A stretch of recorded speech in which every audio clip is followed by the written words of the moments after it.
देखिए, जनवरी तक का करंट अफेयर बात करें तो राजस्थान स्टेट स्पोर्ट्स काउंसिल, आपके मेंस में एक सब्जेक्ट भी है sports and yoga. Sports and yoga subject है, तो स्पोर्ट्स एंड योगा से करंट अफेयर के भी क्वेश्चन आते हैं।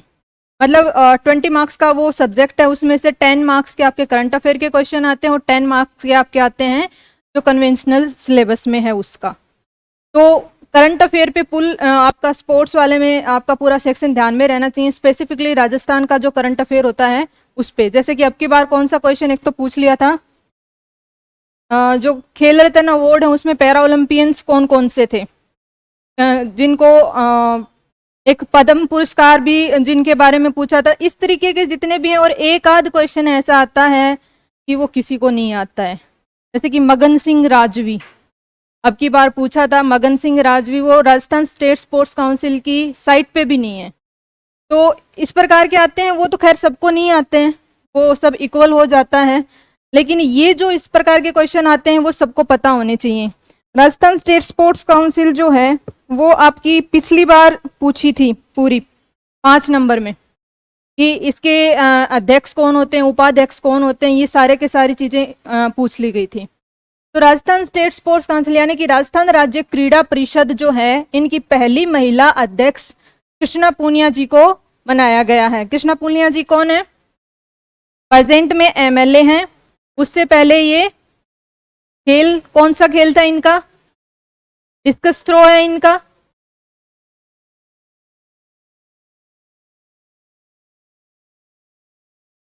और कॉमनवेल्थ गेम्स जो दिल्ली वाले थे, इनमें इन्होंने गोल्ड मेडल जीता था कृष्णा पूनिया जी ने। डिस्कस थ्रो से ये संबंध रखती हैं। अध्यक्ष तो कृष्णा पूनिया जी बनी और उपाध्यक्ष बनाया गया है सतवीर चौधरी को। राजस्थान स्टेट स्पोर्ट्स काउंसिल की स्थापना हुई थी 1957 में।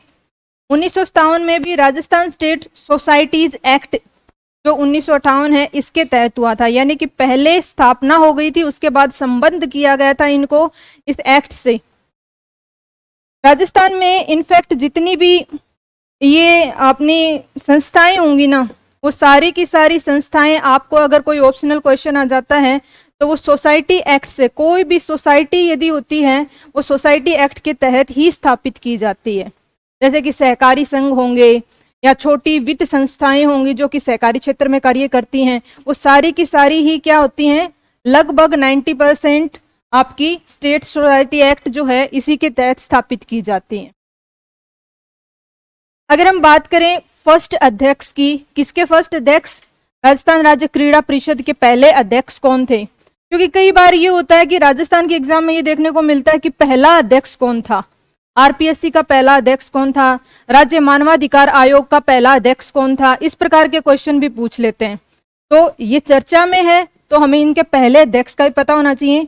बीजी कानेटकर जो हैं वो राजस्थान राज्य परिषद जो है खेल परिषद, इसके पहले अध्यक्ष थे।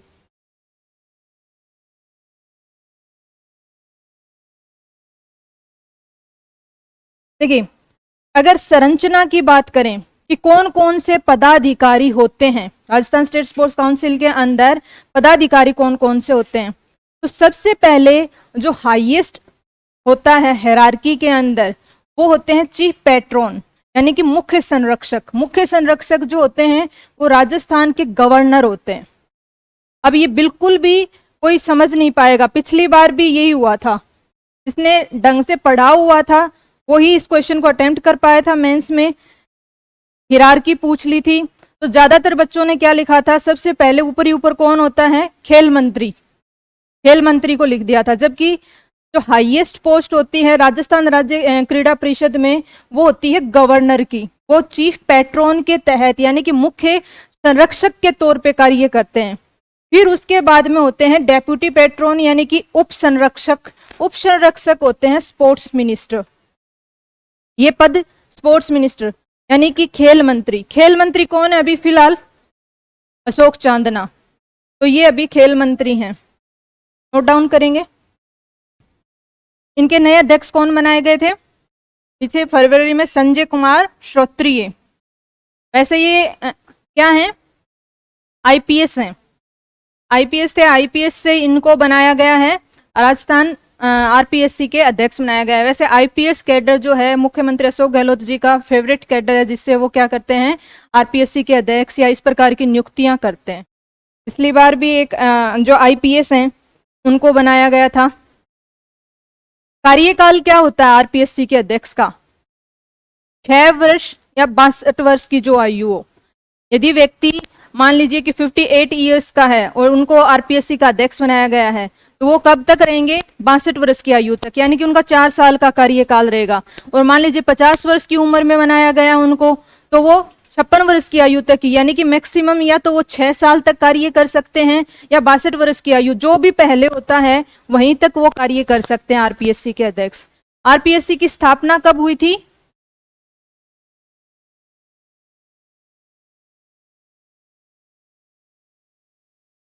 20 अगस्त 1949 को आरपीएससी की स्थापना हुई थी।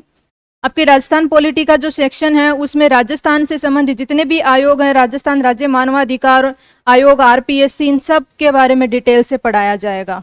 कितने मेंबर हो सकते हैं आरपीएससी के अंदर? अभी फिलहाल जो मैक्सिमम स्ट्रेंथ है वो 8 हो सकती है, एक अध्यक्ष और 7 सदस्य, 8 की स्ट्रेंथ होनी चाहिए मैक्सिमम। एट प्रेजेंट है 7।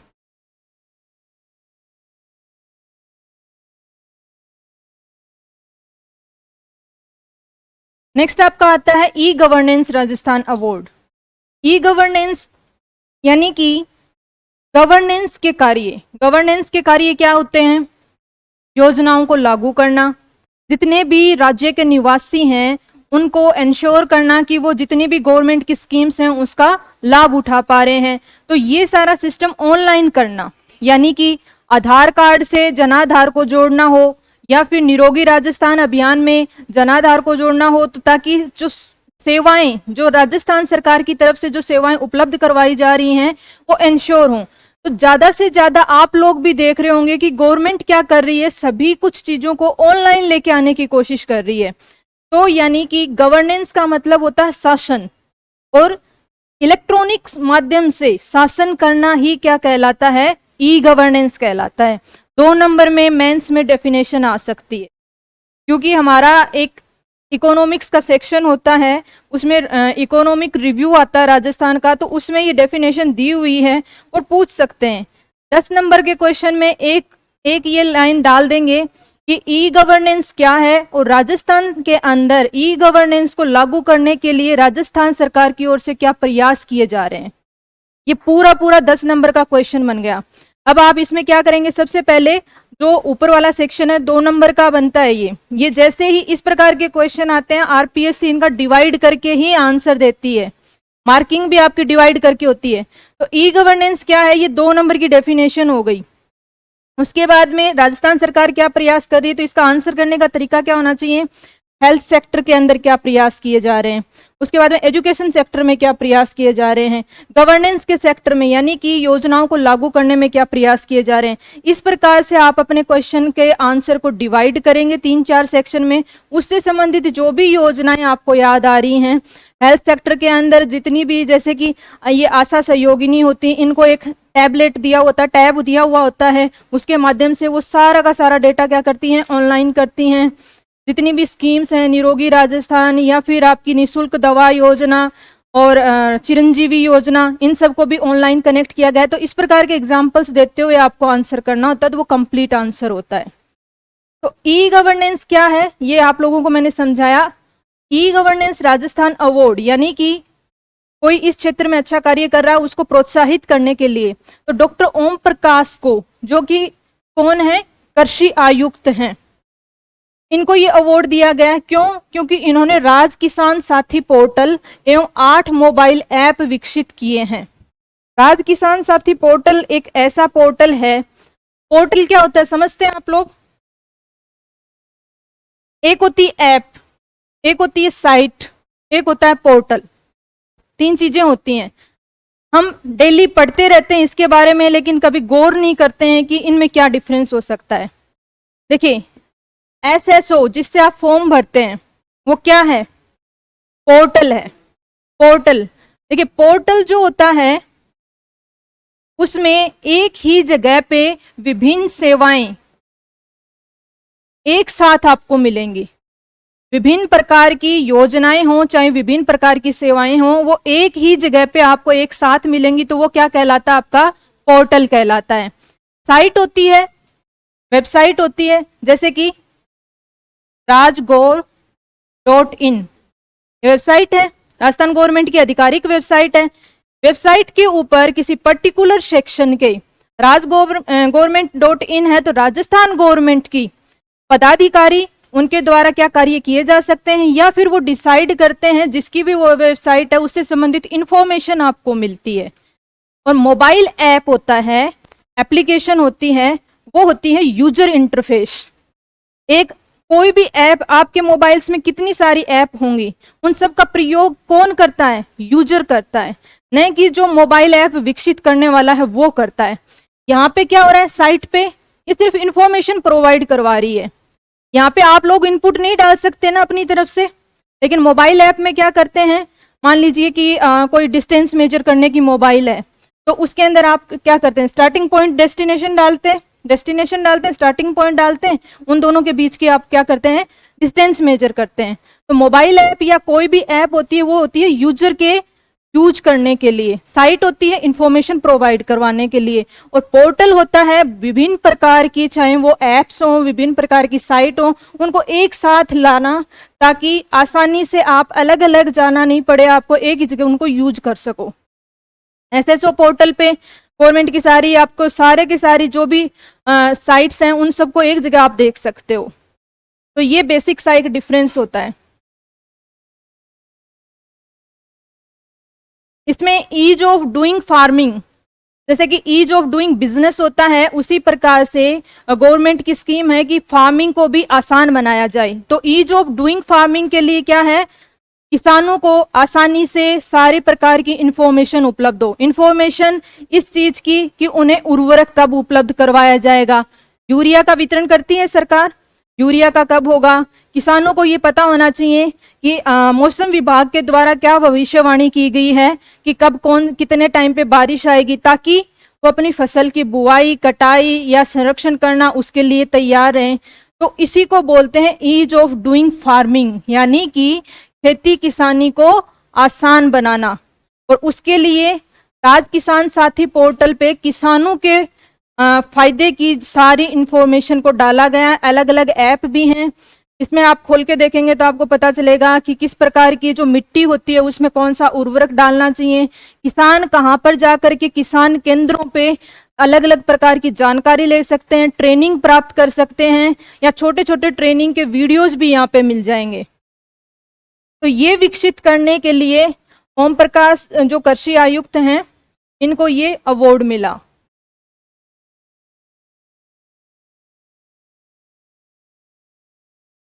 स्वैच्छिक क्षेत्र विकास परिषद, यानी कि voluntary area development council.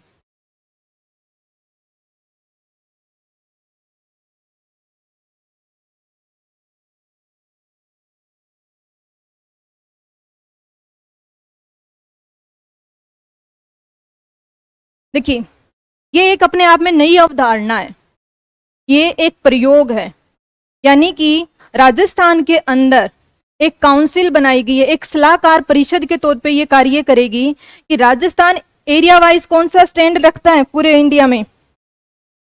First स्थान पे है, 10.41% ऑफ इंडिया जो है, राजस्थान का एरिया सबसे बड़ा है। तो यहाँ पे दिक्कत क्या आती है कि जो विकास का एजेंडा है वो पूरी जगह पे इकसार, यानी कि इक्वल तरीके से नहीं फैला हुआ है। जैसलमेर, बाड़मेर, जालोर, सिरोही, ये एरिया जो हैं वो जयपुर या फिर हमारा जो पूर्वी संभाग है भरतपुर, या हम देख लें कि शेखावाटी क्षेत्र है, इसकी कंपैरिजन में क्या है? लेस डेवलप्ड है। वहां पे स्कीम, तो कोई भी स्कीम लॉन्च होती है वो पूरे राजस्थान के लिए एक साथ होती है, लेकिन उस स्कीम का फायदा, लाभ जो है वो उन क्षेत्रों में कम पहुंच पाता है। तो क्षेत्र, हर एक क्षेत्र का इक्विटेबल तरीके से, समान तरीके से विकास हो, इसके लिए क्या किया गया है? स्वैच्छिक क्षेत्र विकास परिषद। इसमें 16 सदस्य होंगे। ये जो 16 सदस्य हैं, ये प्रशासन, मंत्री, इन सबको मिला करके ही बनाया गया है। ये क्या करेंगे, विभिन्न क्षेत्रों की जो समस्याएं हैं, क्षेत्र के लिए जो स्पेसिफिक समस्याएं हैं, मान लीजिए कि जो जालोर और सिरोही का पहाड़ी क्षेत्र एरिया है, वहां पे विकास इसलिए नहीं पहुंच पा रहा है क्योंकि वहां पे ट्रांसपोर्टेशन अच्छा नहीं है, वहां पे रोड्स अच्छे से नहीं बनी हुई हैं। इस वजह से वहां पे जो स्वास्थ्य कर्मी होते हैं वो भी पोस्टेड होना पसंद नहीं करते हैं, शिक्षक होते हैं वो भी जाना पसंद नहीं करते क्योंकि यहाँ पे बेसिक सुविधाएं नहीं हैं। तो इस प्रकार की जो क्षेत्र स्पेसिफिक समस्याएं हैं उन्हीं को बताएंगे ये काउंसिल के सदस्य, और फिर सरकार उसके लिए अलग से बजट आवंटित करेगी या अलग से क्या करेगी, एरिया के डेवलपमेंट के प्लान लेके आएगी। कुछ प्लान्स आए हुए भी हैं, कोई बता सकता है एक आध एग्जाम्पल जो क्षेत्र के आधार पे बनाया गया हो? मेवात, डांग क्षेत्र, मगरा क्षेत्र, वेरी गुड, यही।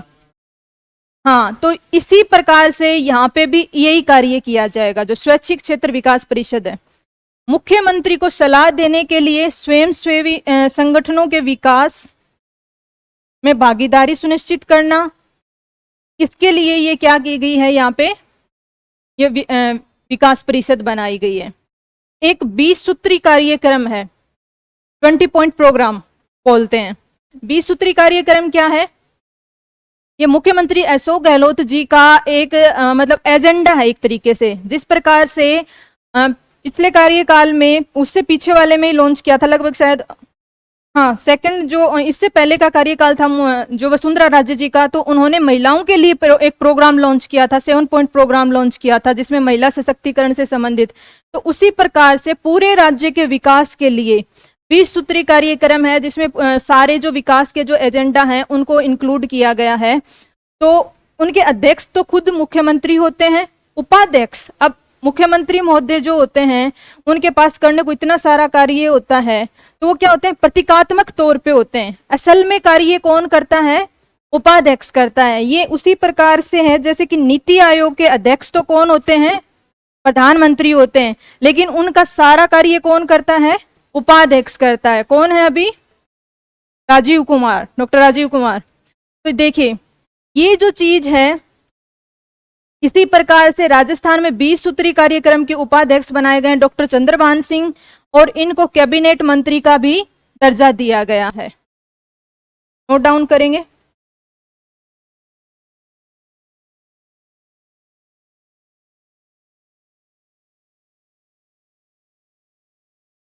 देखिए प्रस्तावित दूसरी लेपर्ड सफारी, जो पर्यटन की दृष्टि से लेपर्ड सफारी है या फिर टाइगर सफारी होती है या फिर लॉयन सफारी होती है, ये भी राजस्थान के अंदर जो कि वन्य जीव के क्षेत्र में पर्यटन है उसका विकास किया जा रहा है। तो अभी प्रस्तावित है यानी कि ये भविष्य में बनेगी, अभी इसको आधिकारिक तौर पे मंजूरी नहीं मिली है। जयपुर स्थित आमागढ़ जंगल में, आमागढ़ की जो पहाड़ियां हैं, आमागढ़ फॉरेस्ट एरिया है, वहां पे लेपर्ड सफारी का एक बनाया जाएगा क्षेत्र जिसके अंदर फिर पर्यटकों को सफारी करवाई जाएगी। आमागढ़ अभी बहुत पीछे भी चर्चा में था, किसी को याद है किस वजह से? बिल्कुल, वहां पे एक क्या है, फोर्ट है, आमागढ़ का किला भी है। तो उस किले के अंदर माना जाता है कि वो किनके आधिपत्य में रहा हुआ है? प्राचीन काल में मीना राजाओं के आधिपत्य में रहा हुआ है। तो इस चीज को लेकर के विवाद हो गया था, तो तब से ही चर्चा में था। लेकिन वहां पे मेनली अभी तो वो फॉरेस्ट एरिया है, तो लेपर्ड सफारी। और पहले, इससे पहले राजस्थान में लेपर्ड सफारी कहाँ पे है? झालाना जयपुर के अंदर है।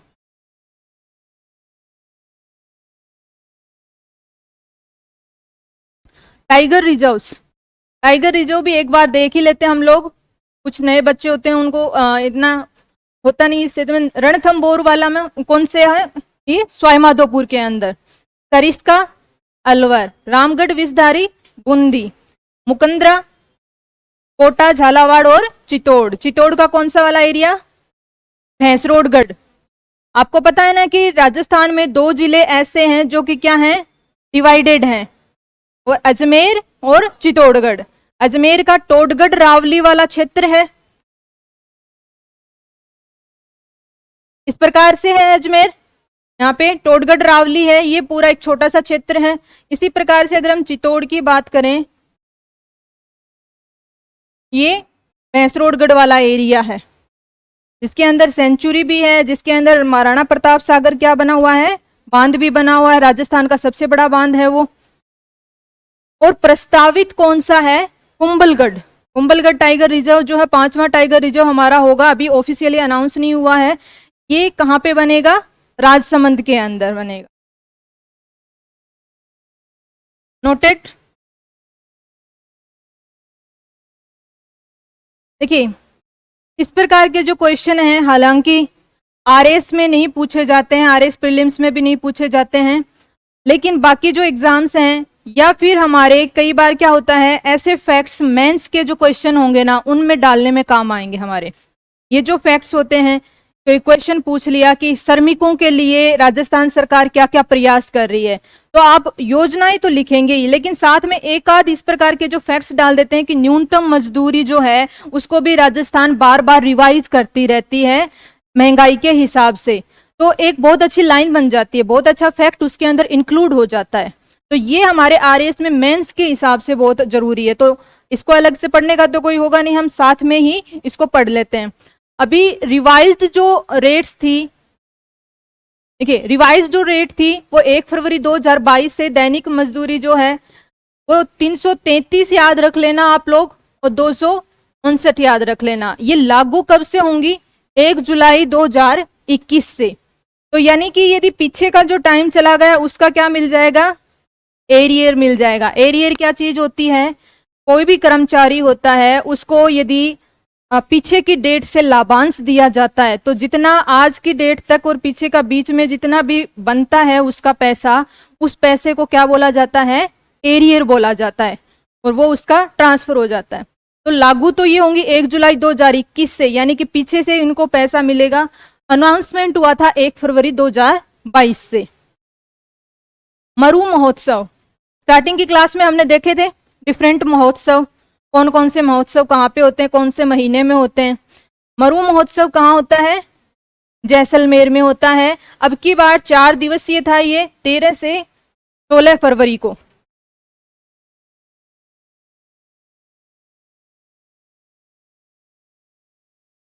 नेक्स्ट आपका आता है डॉक्टर कोमल कोठारी स्मृति लाइफ टाइम अचीवमेंट लोक कला पुरस्कार। डॉक्टर कोमल कोठारी जिन्होंने राजस्थान के अंदर लोक कलाओं को संरक्षित करने और लोक कलाओं को आगे बढ़ाने के लिए अपना जीवन समर्पित किया था। ये मुख्य रूप से इनका वर्किंग एरिया कौन सा था, वैसे तो पूरे राजस्थान में काम करते थे, लेकिन कोमल कोठारी ये काम करते थे जो डूंगरपुर, बांसवाड़ा, राजसमंद, मेवाड़ का जो एरिया है, यहाँ पे इन्होंने अपना ज्यादा टाइम व्यतीत किया, क्योंकि ये क्या है, आदिवासी क्षेत्र है, आदिवासी बहुल एरिया है। आदिवासियों की जीविका उपार्जन का भी क्या होता है, माध्यम लोक कलाएं होती हैं। तो वो बांस की वस्तुएं बनाते हैं, मिट्टी की वस्तुएं बनाते हैं, तो उनको संरक्षित करने, उन लोक कलाओं को आगे बढ़ाने के लिए इन्होंने अपना जीवन समर्पित किया था। तो उन्हीं के योगदान को देखते हुए ये पुरस्कार दिया जाता है। अब की बार ये पुरस्कार विजय वर्मा और डॉक्टर प्रकाश सहदेव खांडगे, ये महाराष्ट्र के हैं, ये भी लोक कला के क्षेत्र में कार्य करते हैं, और विजय वर्मा भी ये राजस्थान से हैं। इनको ये दिया गया प्रशस्ति पत्र और 1,25,000 रुपए इस पुरस्कार के तहत प्रदान किए जाते हैं। और ये पुरस्कार देता कौन सी संस्था के द्वारा दिया जाता है, पश्चिमी क्षेत्र सांस्कृतिक केंद्र, पश्चिमी क्षेत्र सांस्कृतिक केंद्र के द्वारा ये पुरस्कार दिया जाता है। ये कुछ अलग जो संस्थाएं होती है ना, जिनके नाम कुछ अलग होते हैं, ये हमेशा याद रखा करो, क्योंकि यही आंसर को कंप्लीट करती हैं और पूछी भी जाती हैं। जैसे कि पटवारी का पेपर हुआ था, मैंने देखा था, उसमें हर एक पेपर में 2-2, 3-3 तो संस्थाएं पूछी गई थी, साहित्य अकादमियां पूछी गई थी, मैच करवाने के लिए कि कौन सी जगह पे कौन सी है। तो मतलब जॉब सीकर होना एक कोई वो नहीं है कि आप, ठीक है बहुत अच्छी बात है, आरएएस से टारगेट होता है, लेकिन हमेशा एक बैकअप प्लान तैयार होना चाहिए। साथ साथ में जो भी एग्जाम्स हो रही होती हैं, अगर आप आरएएस की तैयारी कर रहे हो तो डेफिनेटली वीडियो, पटवारी, इन सब की तैयारी आपकी हो ही जाती है, लेकिन वहां पे थोड़ा क्वेश्चन का लेवल क्या होता है, इस तरीके के फैक्चुअल क्वेश्चन बीच में से पूछे जाते हैं वहां पे इन एग्जाम्स में। जैसे कि पश्चिमी क्षेत्र सांस्कृतिक केंद्र के द्वारा कौन सा पुरस्कार दिया जाता है, या फिर ऐसे पूछ लेंगे डॉक्टर कोमल कोठारी पुरस्कार जो है वो कौन सी संस्था के द्वारा दिया जाता है, ऐसे क्वेश्चंस।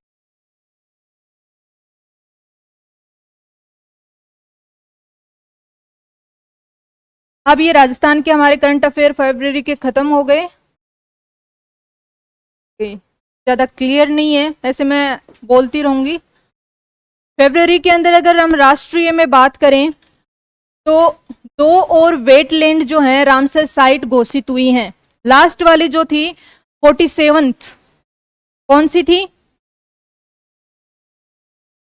हैदरपुर यूपी के अंदर 47 थी। हमने पूरा रामसर साइट का कॉन्सेप्ट भी वहां पे पढ़ा था, तो वो मैं सब रिवाइज नहीं करूंगी। एक तो जो है वो खिजड़िया,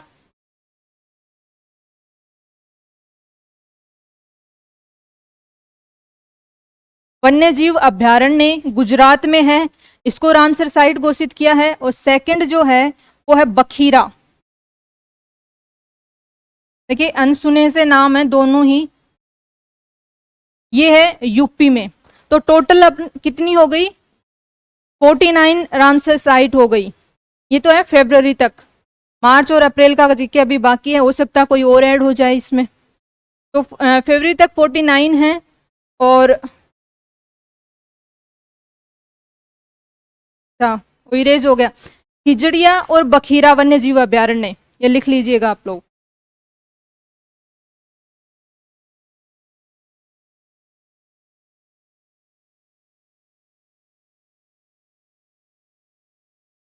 एशिया का सबसे बड़ा सीएनजी प्लांट, सीएनजी कौन सी होती है, कंप्रेस्ड नेचुरल गैस। सबसे ज्यादा कौन सी गैस की मात्रा होती है इसमें सीएनजी में, मीथेन की। मीथेन के साथ में ब्यूटेन और आइसोब्यूटेन, ये सब इसमें होता है कम मात्रा में, लेकिन मेनली जो सीएनजी होती है वो आपकी होती है मीथेन से बनी होती।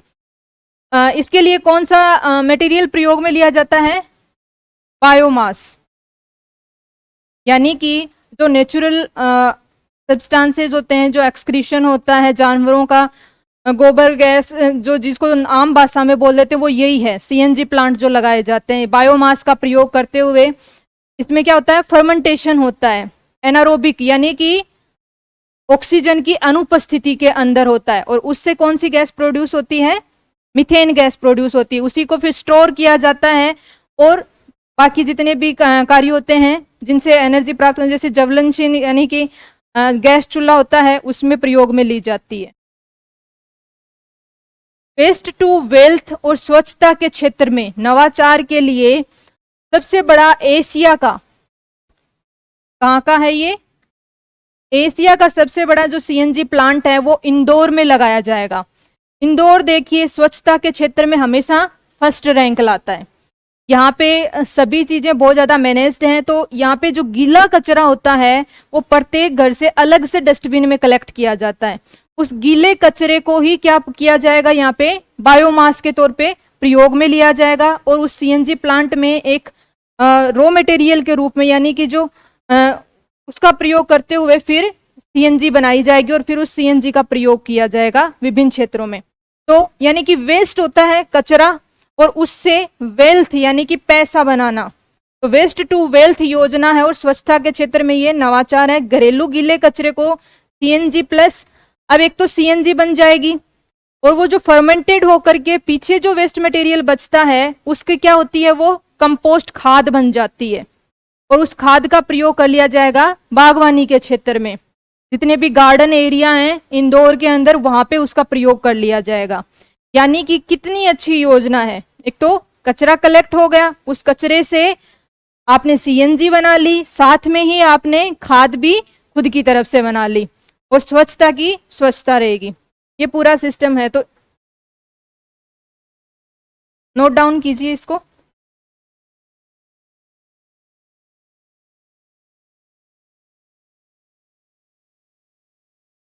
देखिए नेक्स्ट, कवच प्रणाली, जैसे कि सुरक्षा कवच होता है उसी प्रकार से जो कवच प्रणाली है, ये नाम दिया गया है रेलवे का जो नया सॉफ्टवेयर सिस्टम है, जो कि हेल्प करता है किस चीज के अंदर, ऑटोमेटिक ब्रेकिंग सिस्टम के अंदर, तो उसको बोला गया है कवच प्रणाली। ये किससे संबंधित है, भारतीय रेलवे के द्वारा एक स्वदेशी और स्वचालित, अब इसमें एक की वर्ड ये हो गया स्वदेशी, यानी कि इंडिजीनियस, खुद भारत के द्वारा डेवलप किया है, ये हमने बोरो नहीं की है ये टेक्नोलॉजी। स्वचालित यानी कि ऑटोमेटिक जो प्रोटेक्शन सिस्टम है या सुरक्षा प्रणाली है, इसमें होता क्या है, ऑटोमेटिक ब्रेकिंग सिस्टम होता है। अभी तक क्या होता था, एक ही ट्रैक पे दो ट्रेन आ गई, आमने सामने से आए, चाहे वो आगे पीछे चल रही हो, एक की स्पीड ज्यादा एक की कम है, तो उनके अंदर क्या होती है, टक्कर हो जाती है। मोस्ट प्रोबेबली तो जो सामने से आ रही होती है उसके अंदर ये दिक्कत हो ही जाती है, क्योंकि दूरस्थ एरियाज के अंदर इतने सारे ट्रैक नहीं होते हैं। अभी भी हम कहीं पे जैसे जाते हैं डिस्टेंट एरिया में, तो वहां पे अगर ट्रेन आ भी रही होती है तो एक ट्रेन को होल्ट पे रखा जाता है, जबकि दूसरी ट्रेन सामने वाली पास ऑन नहीं कर जाए तब तक स्टेशन पे। तो उस चीज से बचने के लिए, ऐसे रेल एक्सीडेंट्स को अवॉइड करने के लिए क्या किया गया है, कवच सिस्टम को बनाया गया है। इसको बनाया किसके द्वारा गया है, आरडीएसओ। आरडीएसओ का मतलब research design and standard organisation plus Indian industry, भारतीय उद्योग के द्वारा। भारतीय उद्योग ने तो ऑब्वियस सी बात है मैन्युफैक्चरिंग की है, इसको बनाया है, लेकिन रिसर्च करके इसको डेवलप करने का काम किया है आरडीएसओ ने। ये आपको बिल्कुल अच्छे से याद रखना है, आरडीएसओ। अब इसके फीचर्स क्या होंगे, फीचर्स की अगर हम बात करें तो ऑटोमेटिक ब्रेकिंग है। ऑटोमेटिक ब्रेकिंग कितनी दूरी पे, 380 मीटर की दूरी पे। 380 मीटर की डिस्टेंस बीच में रहते ही कंप्लीटली दोनों ट्रेन के क्या हो जाएंगे, ब्रेक्स लग जाएंगे, जिसमें भी ये प्रणाली या सिस्टम इंस्टॉल किया हुआ है इंजन के अंदर। मैनुअल ब्रेकिंग की जरूरत ही नहीं है। अगर हो जाए कि सामने से ट्रेन आती देख करके, खुद जो लोको पायलट है, ट्रेन का ड्राइवर होता है, उसको क्या बोलते हैं, लोको पायलट बोलते हैं, सिंपल ड्राइवर नहीं बोलते हैं। तो जो लोको पायलट है वो खुद डर जाए, ट्रेन से उतर के भाग जाए, उसने स्लो तो कर दी थी लेकिन वो खुद छलांग लगा दे कि पता नहीं रुकेगी नहीं रुकेगी, राम भरोसे चीज हो गई तो, लेकिन फिर भी उस कंडीशन में क्या होगा, 380 मीटर की दूरी पे वो ट्रेन रुक जाएंगी। लूप लाइन पे 30 किलोमीटर पर आवर की स्पीड ही मैक्सिमम रहेगी, चाहे लोको पायलट जितना जोर लगा ले, इससे ऊपर नहीं बढ़ेगी। लूप लाइन सिस्टम कौन सा होता है, आप लोगों ने देखा होगा जो बड़े बड़े स्टेशन होते हैं वहां पे लाइंस चेंज करती हैं ट्रेन, एक साथ मतलब 5-10 ट्रेन चल रही होती हैं, बिल्कुल पास पास से ऐसे गुजर रही होती हैं, अपनी लाइंस चेंज करती हैं, तो वहां पे 30 किलोमीटर पर आवर से ज्यादा स्पीड ट्रेन नहीं लेगी, जिसमें एक कवच सिस्टम इंस्टॉल किया हुआ है। इससे भी क्या होगा, एक्सीडेंट्स अवॉइड होंगे, होगा नहीं। गेट सिग्नल पर ऑटोमेटिक विसल होगा। जो रेलवे क्रॉसिंग्स होती हैं, रोड के ऊपर जहाँ पे रेलवे क्रॉसिंग होती है, इस पे बैरियर लगा करके लोगों को रोका जाता है, तो वहां पे ट्रेन हमेशा विसल करते हुए जाती है। हमेशा आप लोगों ने देखा होगा जब भी अपन रुकते हैं, ट्रेन गुजर रही होती है तो विसल करते हुए जाती है। बहुत बार ऐसा होता है कि लोको पायलट भूल जाए विसल उसको करवाना, लोगों को सुना ही नहीं देता है।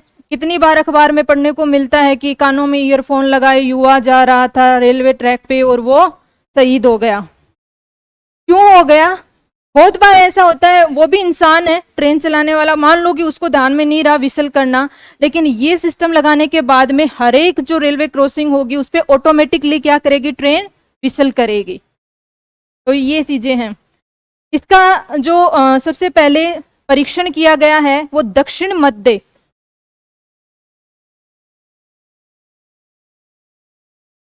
मध्य रेलवे में गुल्ला गुड्डा और चिटगिड्डा, ये जो जगह हैं, इन पे जो ये शायद कर्नाटक में है, लेट मी सी, आप लोग नोट डाउन कीजिए। तेलंगाना में है, कर्नाटक नहीं, तेलंगाना।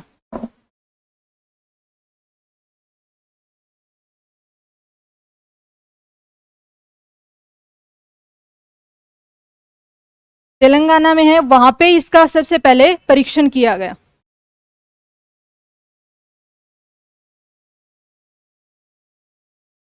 अब नेक्स्ट चलते हैं।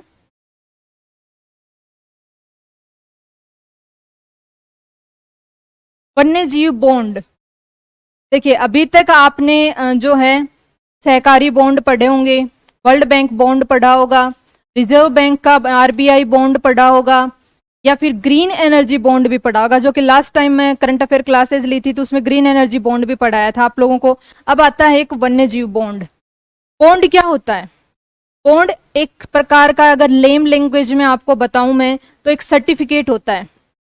ये है, इन्होंने मुझे 5,000 रुपये दिए, बदले में मैंने एक काइंड ऑफ सर्टिफिकेट दे दिया कि इन्होंने मुझे 5,000 रुपये दिए हैं और ये जितनी अवधि के लिए मेरे पास ये पैसे रहेंगे उसके बदले में एक पर्टिकुलर रेट ऑफ इंटरेस्ट यानी कि ब्याज के आधार पे लास्ट में मैं इनको उस अवधि के पश्चात में वो ब्याज सहित पैसे चुकाऊंगी। ये साधारण सा जो हमारे गांव में ब्याज का लेन देन होता है उसी प्रकार से होते हैं, लेकिन बड़े स्तर पे ये क्या होते हैं, बॉन्ड के रूप में जारी किए जाते हैं। बॉन्ड हो गया 5,000 रुपये का, 10,000 रुपये का, लाखों में भी होते हैं और करोड़ों में भी होते हैं।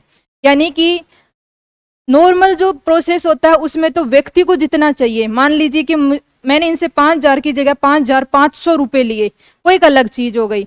लेकिन ये कह दें कि नहीं, मैं या तो 5,000 या 10,000 या 20,000 या 1,00,000 के रूप में ही देती हूँ, इतना फिक्स है, इसके बीच वाली संख्या मुझे नहीं करनी है, तो वो एक क्या हो गया, बॉन्ड हो गया फिक्स अमाउंट के अंदर। अगर मुझे मान लीजिए कि ये 5,000 और 10,000 में ही देती हैं और मुझे चाहिए 1,00,000, तो 10-10 हजार के 10 बॉन्ड खरीदने होंगे।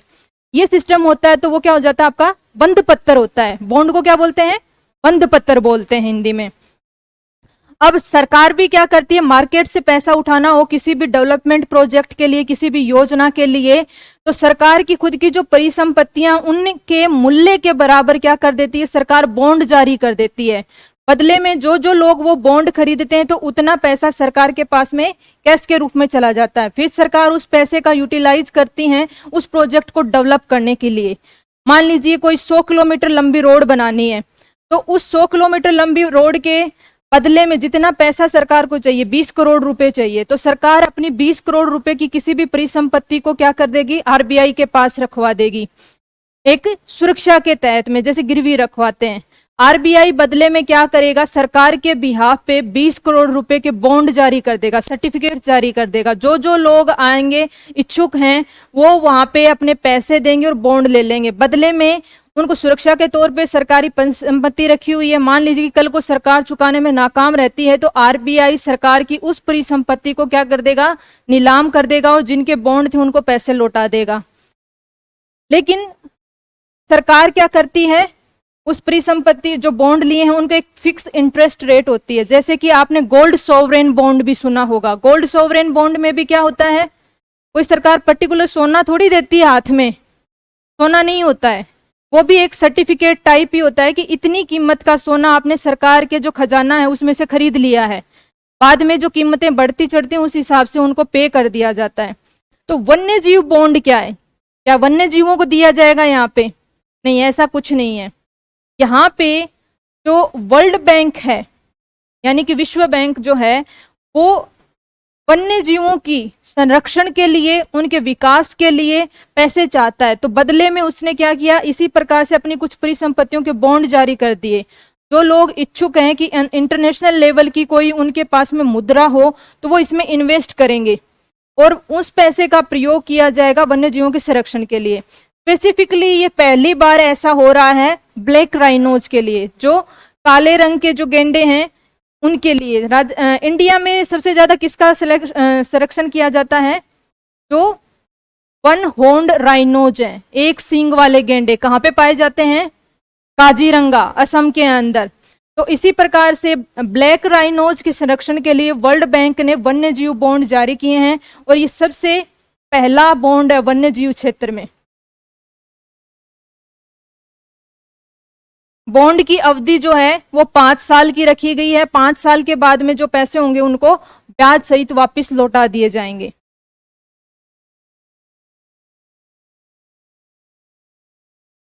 देखिए, लोग इनको इसलिए खरीदते हैं क्योंकि सबसे सुरक्षित माध्यम होते हैं निवेश के। किसी अन्य जगह पे, अन्य योजना में या फिर लोगों को दिया जाता है तो वो पैसा वापस लौटे नहीं लौटे, लेकिन जो इस प्रकार की ट्रस्टवर्दी संस्थाएं होती हैं, रिजर्व बैंक ऑफ इंडिया हो गया, वर्ल्ड बैंक हो गया, ये क्या है, ये विश्वसनीय होती हैं। यहाँ पे अगर आप पैसे इन्वेस्ट करते हैं तो आपको पैसे वापस मिलेंगे ही मिलेंगे, ये निश्चितता होती है, इसीलिए लोग यहाँ पे जल्दी से इन्वेस्ट कर देते हैं।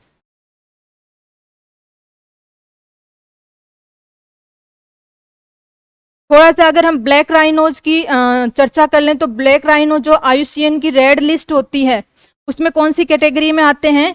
क्रिटिकली एंडेंजर्ड, यानी कि जो लुप्त प्राय हैं उनके एंडेंजर्ड कौन से होते हैं? जिन पे खतरा है, क्रिटिकली एंडेंजर्ड। इनकी एक एक कैटेगरी होती है 5-7, वो हम आगे पढ़ेंगे। अलग अलग कैटेगरी में कौन कौन से जानवर आते हैं। ये IUCN रेड लिस्ट एक प्रकार की सूची है जो कि IUCN जारी करता है। गंभीर, इसका जो प्रॉपर हिंदी मीनिंग होता है वो होता है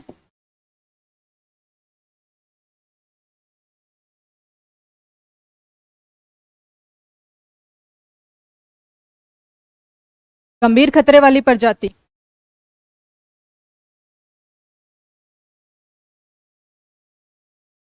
अब कुछ फरवरी के जो वन लाइनर टाइप क्वेश्चंस हैं उनको देख लेते हैं। पहले, समुद्री सुरक्षा समन्वयक यानी कि नेशनल मैरीटाइम सिक्योरिटी कोऑर्डिनेटर। समुद्री सुरक्षा के क्षेत्र में कौन कौन सी हमारी सेनाएं काम करती हैं?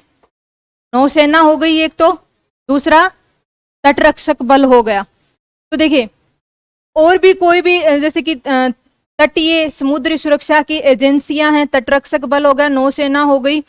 साथ ही साथ में जो समुद्र तट से लगते हुए 13 राज्य हैं उनकी भी क्या होती है? पेट्रोलिंग पुलिस होती है। समुद्री क्षेत्र की जो तटीय होती है वो इन दोनों से अलग होती है। तो समुद्र क्षेत्र के अंदर सबसे ज्यादा दिक्कतें किस किस चीज की होती हैं? स्मगलिंग होती है सबसे ज्यादा, चाहे वो ह्यूमन स्मगलिंग हो, चाहे वो ड्रग्स की स्मगलिंग हो, चाहे वो अन्य कोई भी चीज हो, हथियारों की हो, सबसे ज्यादा आसान ये रास्ता होता है। साथ ही साथ में जो किसी भी देश की सुरक्षा में सेंध लगानी और नजरों में आए बिना, तो वो क्या होती है? अंडर वाटर होता है, सबमरीन्स के माध्यम से होता है। तो समुद्र की जो सुरक्षा है, और सबसे बड़ी बात जो होती है हमारा जो भौगोलिक सुरक्षा होती है, उसके अंदर हमारा फिक्स एरिया, इंडिया का एरिया है वो फिक्स हो गया कि वो जितना हमें वो दिखेगा, हमारी बॉर्डर्स हैं वहां पे। समुद्र में क्या होता है? 200 नॉटिकल माइल तक हमारा एरिया होता है। मीनवाइल वहां पे तूफान आते रहते हैं, क्लाइमेटिकल कंडीशंस ऐसी होती हैं। तो अभी जो ज्यादा चैलेंज होता जा रहा है वो समुद्र क्षेत्र की जो सुरक्षा है इसके अंदर भी होता जा रहा है। तो अब जिस प्रकार से नौसेना, वायुसेना और थल सेना का एक समन्वयक अधिकारी है, किसको बनाया गया है? CDS को, चीफ ऑफ डिफेंस स्टाफ। उसका काम ही क्या होता है कि तीनों सेनाओं का आपस में कोऑर्डिनेट करने के बाद में वो एक साथ मिलकर के काम करें किसी भी मुद्दे पे। तो इसी प्रकार से समुद्री सुरक्षा के लिए समन्वयक यानी कि कोऑर्डिनेटर, जो कि ये जितनी भी हैं नौसेना, तटीय सुरक्षा बल, तटीय समुद्री जो पेट्रोलिंग एजेंसी जो होती हैं, खुफिया एजेंसी, इन सब को आपस में एक साथ ला करके काम करने का कार्य है। तो पहली बार ये पोस्ट पहले ही है ये, इसलिए क्वेश्चन आने की बहुत प्रबल संभावना है। जिस प्रकार से बहुत सारी एग्जाम्स में पहले CDS कौन है ये पूछा गया था, उसी प्रकार से ये पहले समुद्री सुरक्षा समन्वयक कौन है? हमारे G अशोक कुमार, इनके बारे में पूछा जा सकता है।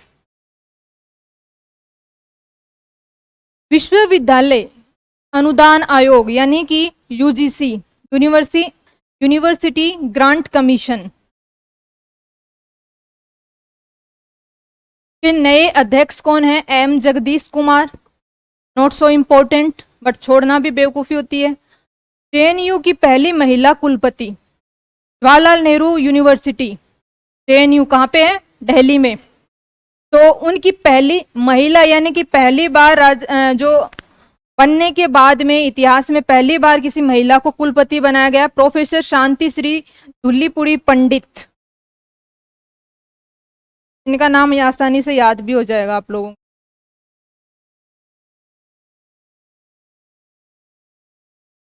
सेबी की पहली महिला चेयरपर्सन, ये भी पहली महिला चेयरपर्सन है। सेबी क्या है?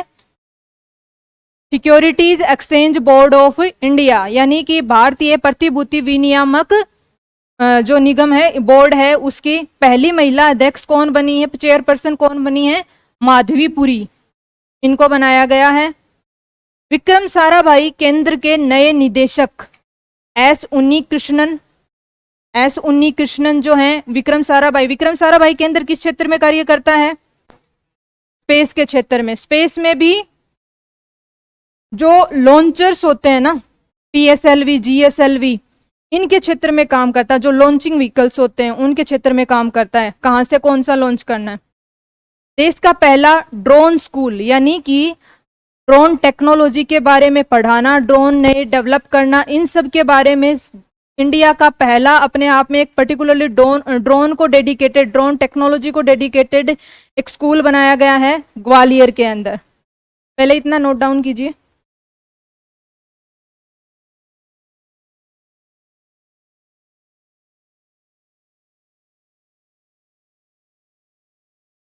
बारह से 14 वर्ष के बच्चों को कोविड का जो टीका है वो 16 मार्च से लगना शुरू हो गया है। कौन सा है वो टीका? कार्बेवैक्स। कार्बेवैक्स टीका है। इसको बायोलॉजिकल ई कंपनी के द्वारा निर्मित किया गया, भारत में ही है, ये हैदराबाद में स्थित है बायोलॉजिकल ई कंपनी, इसके द्वारा ये डेवलप किया गया, बनाया गया, मैन्युफैक्चर किया गया कार्बेवैक्स, जो कॉर्बेवैक्स टीका है। और एज ग्रुप है 12 से 14 वर्ष के बच्चों को। तो दैट मीन्स अभी जो मिनिमम एज, इस प्रकार से घुमा करके क्वेश्चन पूछ सकते हैं आपसे कि मिनिमम एज जहां से भारत में कोविड के टीके लग रहे हैं वो कौन सी हो गई? 12 वर्ष हो गई। अभी 12 वर्ष तक के बच्चों को ही टीका लगा है, उससे छोटी उम्र के बच्चों को नहीं लगा है। और ये 16 मार्च से लगा है। मुझे याद है किसी एग्जाम में तो ये भी पूछ लिया था, जो पहली बार कोविड का टीका 24 जनवरी से लगना स्टार्ट हुआ था या कौन सा, ये भी पूछी गई थी डेट, कब से टीके लगने स्टार्ट हुए थे कोविड के इंडिया में।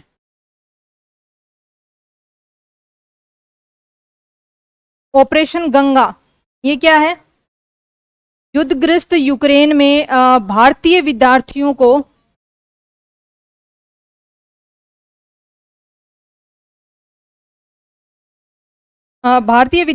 वापस भारत लाने का जो अभियान है उसको ऑपरेशन गंगा बोला गया है।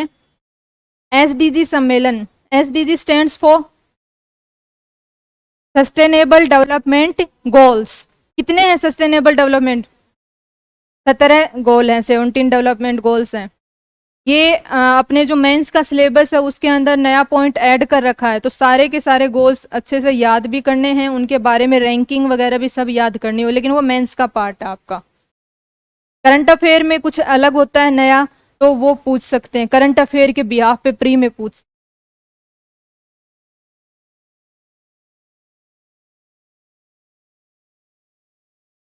तो जो सस्टेनेबल डेवलपमेंट गोल का जो सम्मेलन है वो भारत में ही आयोजित हुआ। और किसने आयोजित करवाया है? ये टेरी ने। टेरी एक संस्था है, एनर्जी एंड रिसोर्स इंस्टीट्यूट। ये ऑनलाइन हुआ था सम्मेलन, यानी कि वर्चुअल तरीके से हुआ।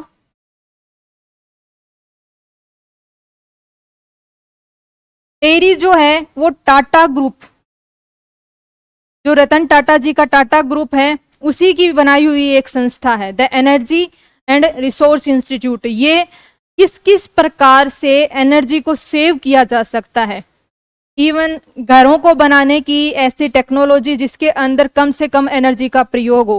कम से कम एनर्जी का प्रयोग कैसे हो कि खिड़कियां ज्यादा बनाई जाएं ताकि दिन में लाइट ऑन नहीं करनी पड़े, वेंटिलेशन इस तरीके से किया जाए कि कम पंखे कूलर चलाने पड़े, हाउस को बनाने का तरीका हो, चाहे बाकी किसी इंडस्ट्री में भी ऐसी एफिशिएंट एनर्जी के चीजें लगानी हो कि कम से कम एनर्जी प्रयोग में हो। कम एनर्जी प्रयोग होगी दैट मीन्स कम लाइट का हम प्रयोग कर रहे हैं, तो लाइट का उत्पादन भी कम होगा, कोयले का यूटिलाइजेशन कम होगा, कार्बन उत्सर्जन कम होगा। यही इसका मेन टारगेट है, पृथ्वी को ग्लोबल वार्मिंग से बचाना।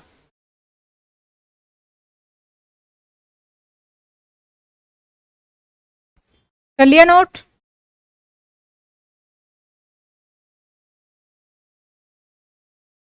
देखिए नेक्स्ट आता है 5th बिम्स्टेक सम्मेलन।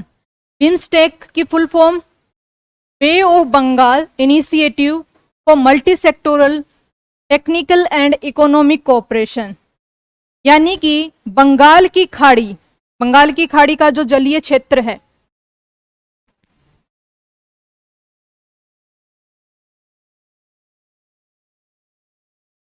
ये वाला बंगाल की खाड़ी का आसपास का जो कंट्रीज हैं उन सब का एक मिला करके ये ग्रुप बनाया हुआ है बे ऑफ बंगाल के आसपास का। किस क्षेत्र में ये कार्य करता है? ये जब ग्रुप बनाया गया था तो इसका एक मतलब फिक्स एजेंडा था कि साइंस, टेक्नोलॉजी और इकोनॉमी यानी कि अर्थव्यवस्था के क्षेत्र में हम आपस में सहयोग करेंगे, क्योंकि सबसे ज्यादा व्यापार आज के दिन भी किससे होता है? जल माध्यम से होता है वस्तुओं का। तो इन कंट्रीज का एजेंडा था कि हम बंगाल की खाड़ी के आसपास की जितनी भी कंट्री हैं हम आपस में व्यापार करेंगी, आपस में टेक्नोलॉजी का आदान प्रदान करेंगे, और हम इसी क्षेत्र को ना कि किसी पॉलिटिकल एजेंडा को पॉलिटिकली कोई प्रेशर ग्रुप बनाने के लिए या विश्व पॉलिटिक्स में भागीदारी करने के लिए ऐसा कोई ग्रुप नहीं बनाएंगे। Specifically multi sectoral technical and economic cooperation के लिए ग्रुप बनाया गया था। इसकी स्थापना हुई थी 6 जून 1997 को और इसका हेडक्वार्टर है ढाका के अंदर बांग्लादेश में। ये तो हो गई इसकी कुछ मतलब बेसिक इंफॉर्मेशन। कौन कौन सी मेंबर कंट्रीज आती हैं इसमें? भारत, बांग्लादेश, नेपाल, भूटान। नेपाल और भूटान को क्यों किया गया? क्या वो बंगाल की खाड़ी से डायरेक्ट लगते हैं? नहीं लगते, लेकिन वो बाकी किसी भी जल स्रोत से भी उनके बॉर्डर्स नहीं लगते हैं, इस वजह से उनका कोई अलग से माध्यम नहीं है। भारत और बांग्लादेश के माध्यम से ही उनका क्या होता है? अंतर्राष्ट्रीय व्यापार होता है। भारत बांग्लादेश तक उनका सामान आता है, उसके बाद में रोड्स के थ्रू वो सामान जाता है। तो नेपाल और भूटान, यहाँ से म्यांमार हो गया, थाईलैंड हो गया, श्रीलंका और मालदीव। मालदीव के अंदर अभी भी जैसे कि आईआर पढ़ते हैं तो काफी कुछ हलचल है भारत के नाम से वहां पे। मालदीव का एक मैं थोड़ा सा बता देती हूँ, अप्रैल के करंट अफेयर में आएगा, वैसे जब चर्चा चल रही है तो कर ही लेते हैं इस पे। मालदीव के अंदर प्रेजेंट के अंदर जो प्रेसिडेंट है मोहम्मद साली है, वो प्रो इंडिया है, यानी कि उनको प्रेसिडेंट बनाने में भारत की एक बहुत बड़ी भूमिका रही। तो वो जितने भी पहले उनके बनने से पहले 2018 में वो बने थे, तो उससे पहले एक लगभग क्या हो गया था? चाइना का एकाधिकार सा हो गया था मालदीव पे। चाइना ने वहां के जितने भी बड़े बड़े इंफ्रास्ट्रक्चर प्रोजेक्ट्स थे, एयरपोर्ट्स का डेवलपमेंट करना, पोर्ट्स का यानी कि जो बंदरगाह हैं उनका डेवलपमेंट करना, इवन वहां की जो अंदर की देश की, मालदीव एक छोटा सा आइलैंड कंट्री है, भारत के कंपैरिजन करें तो बहुत ही छोटा है वो, तो वहां पे पूरी अर्थव्यवस्था को लगभग जकड़ लिया था किसने? चाइना ने। और ये चाइना कर किसके लिए रहा था? अपन ने एक डिस्कस की थी pulse policy, string of pearl policy, वो भारत को घेरने के लिए, क्योंकि कालांतर में मालदीव के भारत से बहुत अच्छे रिलेशन रहे हैं। मालदीव के पास में भारत का कौन सा एरिया आता है? जैसे यहाँ पे मालदीव है तो ये हमारा लक्षद्वीप। अगर चाइना मालदीव के ऊपर कंट्रोल करता है तो वो हमारे लक्षद्वीप के ऊपर भी आसानी से वहां तक पहुंच सकता है। तो इवन मालदीव के अंदर चाइना ने अपने सैन्य अड्डे स्थापित कर लिए, तो ये भारत के लिए एक वार्निंग थी। तो इसलिए भारत ने प्रयास किए, वहां पे मोहम्मद सालिह को देश निकाला दिया हुआ था, लेकिन भारत की खुफिया एजेंसियों ने, भारत के नेशनल सिक्योरिटी एडवाइजर कौन? Tiger of India Ajit Doval, उन्होंने पूरे एफर्ट करके फिर से मोहम्मद सालिह को प्रेसिडेंट बनाया 2018 में। तब से वहां पे क्या हुआ था? चाइना के लगभग जितने भी बड़े प्रोजेक्ट्स थे उनको बंद कर दिया गया, इंडिया को वो प्रोजेक्ट्स सौंपे गए थे बहुत सारे इसमें। अब जो वहां पे पहले प्रेसिडेंट थे, जेल में बंद थे, वो जेल से बाहर आ गए हैं और उन्होंने मालदीव भारत छोड़ो ये इस प्रकार का एजेंडा चला रखा, यानी कि एंटी इंडिया, और पूरा वो उसका जोर शोर से प्रचार कर रहे थे। अब उस पे वापस से सैंक्शंस लगाए गए हैं, उनको वापस जेल में डालने की तैयारी है और कंप्लीट बैन लगा दिया गया है कि कोई भी एंटी इंडिया स्लोगन्स का इस्तेमाल नहीं करेगा। तो ये सब अभी करंट में मालदीव में चल रहा है। आपके आईआर का एक सेक्शन है उसमें भी ये चलता है, करंट अफेयर का ही क्वेश्चन आता है आईआर के सेक्शन में। खैर, यहाँ पे क्यों चर्चा कर रहे थे? 5th बिम्स्टेक का सम्मेलन हुआ है, वो हुआ था 30 मार्च को श्रीलंका में। अच्छा, ये फरवरी के अंदर अनाउंस हुआ होगा, इस वजह से फरवरी के करंट अफेयर्स में ये आ गया है। हुआ था ये 30 मार्च को। यहां तक नोट कर लिया सभी ने?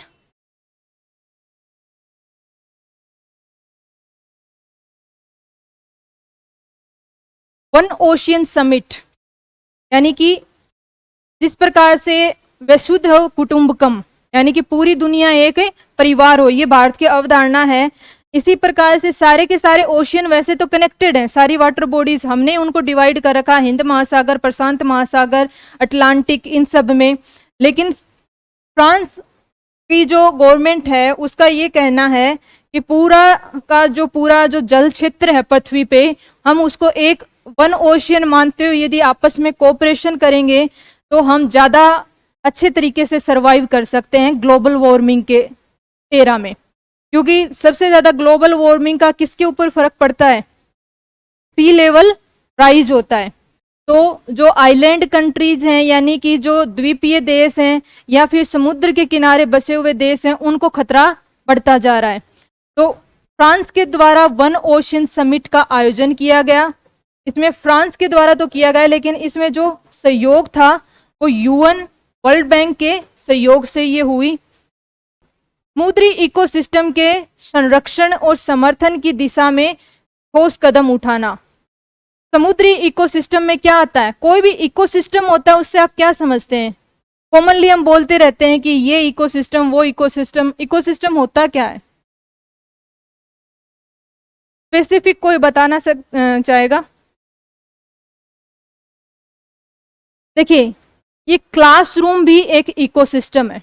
पर्टिकुलरली एक ऐसा एरिया जिसके अंदर पर्टिकुलर टाइप के लोग, प्रजाति ये रहते हों किसी पर्टिकुलर माहौल में, वो क्या होता है? इकोसिस्टम। अब क्लासरूम क्या है? क्लासरूम के अंदर एक पर्टिकुलर प्रजाति क्या है? विद्यार्थी और टीचर। माहौल क्या है? पढ़ाई का। यहाँ पे साइलेंटली, यहाँ पे कोई अन्य गतिविधि नहीं होती है, सिर्फ और सिर्फ क्या होती है? पढ़ाई और विचारों का आदान प्रदान होता है। तीसरी चीज, यहाँ का जो इंफ्रास्ट्रक्चर है ये आपको रोजाना यही मिलेगा। तो ये जो चीजें होती हैं, यानी कि कोई भी ऐसा क्षेत्र जिसके अंदर उसमें रहने वाले रहवासी, उनका क्रियाकलाप एक लंबी अवधि तक वही हो, निश्चित हो, तो वो एरिया क्या कहलाता है? इकोसिस्टम कहलाता है। समुद्र का इकोसिस्टम है, वहां का वातावरण क्या है? जलीय, तो वो जलीय ही रहेगा। वहां के जीव क्या है? जलीय जीव है, मछली है, मगरमच्छ है, जो भी है। वहां के पौधे क्या है? वो भी फिक्स हैं। तो वो क्या हो गया? फिर एक समुद्री इकोसिस्टम हो गया। नदी है, नदी का अपना इकोसिस्टम है कि वहां पे पानी का ठहराव नहीं होगा, चलने वाला होगा, तो उसी प्रकार की प्रजातियां मिलेंगी, उसी प्रकार के वहां पे पौधे मिलेंगे, तो वो नदी का इकोसिस्टम हो गया। थल का इकोसिस्टम होता है, लैंड एरिया का इकोसिस्टम होता है, तो उसकी अपनी प्रजाति होती है, अपना पूरा सिस्टम होता है। तो कहने का मतलब समझ गए आप, इकोसिस्टम में क्या चीजें होती हैं? उसके रहवासी फिक्स होते हैं, उनका वातावरण फिक्स होता है और उनके क्रियाकलाप फिक्स होते हैं, तो वो एक इकोसिस्टम बन जाता है। समुद्री इकोसिस्टम के संरक्षण के लिए ये वन ओशियन समिट, आपके लिए जो क्वेश्चन बनता है वो वन ओशियन समिट का आयोजन कहाँ किया गया, किसके द्वारा? फ्रांस के द्वारा किया गया।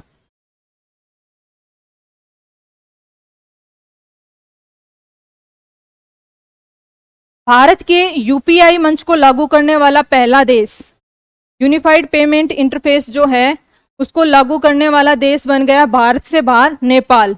इंडिया में तो हम यूपीआई के द्वारा पेमेंट करते ही हैं डिफरेंट टाइप के, लेकिन भारत के यूपीआई को पे करके आप नेपाल में अगर घूमने गए हैं तो वहां पे आपको अलग से नेपाल की करेंसी या नेपाल का रुपया या कोई वहां का सिस्टम यूज करने की जरूरत नहीं है डिजिटली। वहां पे भी आप भारतीय यूपीआई के माध्यम से पे कर सकते हैं।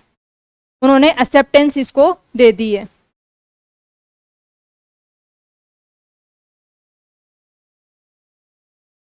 EOS 04 अर्थ ऑब्जर्वेशन सैटेलाइट 04, यानी कि भू सर्वेक्षण उपग्रह। भू सर्वेक्षण उपग्रह कौन से उपग्रह होते हैं?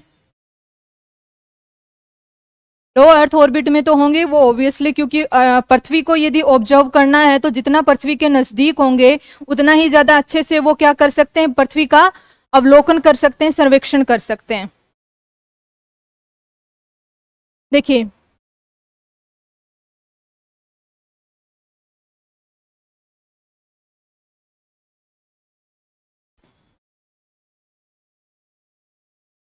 भू सर्वेक्षण उपग्रह जो होता है उसका मुख्य कार्य होता है कि पृथ्वी की सतह या पृथ्वी की सतह से कुछ किलोमीटर नीचे तक की पृथ्वी की कंपोजिशन या पृथ्वी की सतह पे उपस्थित जो चीजें हैं उनका अवलोकन करना।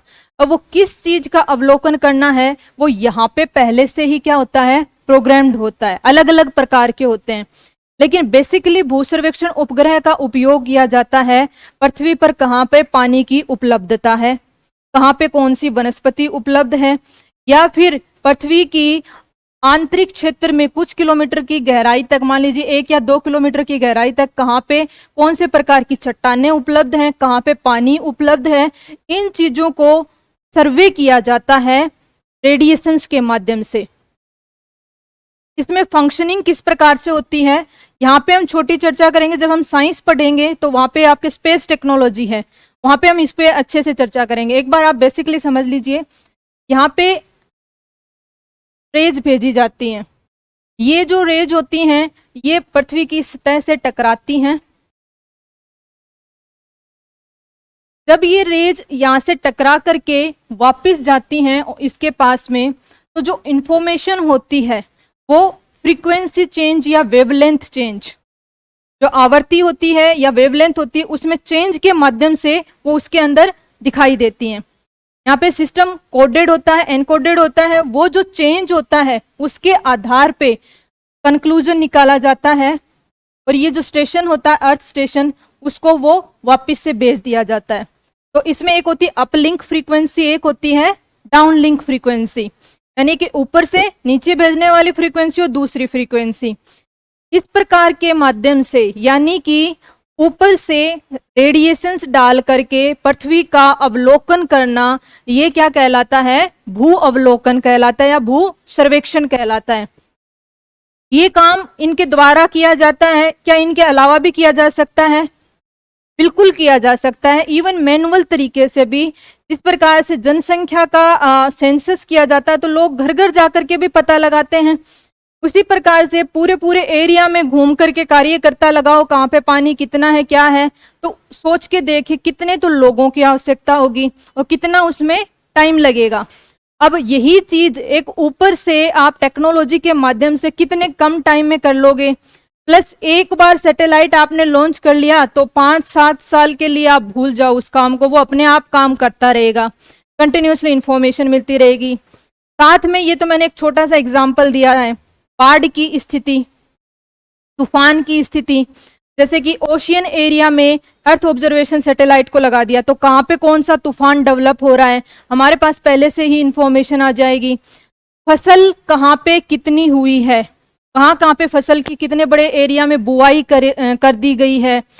जैसे कि ये जो टिड्डी वाला आक्रमण हुआ था पिछले साल, तो टिड्डी पाकिस्तान से कहाँ तक कितनी पहुंच गई है, ये सारी इंफॉर्मेशन इन सैटेलाइट्स के माध्यम से मिल जाती है आसानी से। यहाँ पे बहुत ही हाई लेवल के रडार इमेजिंग कैमराज लगे होते हैं।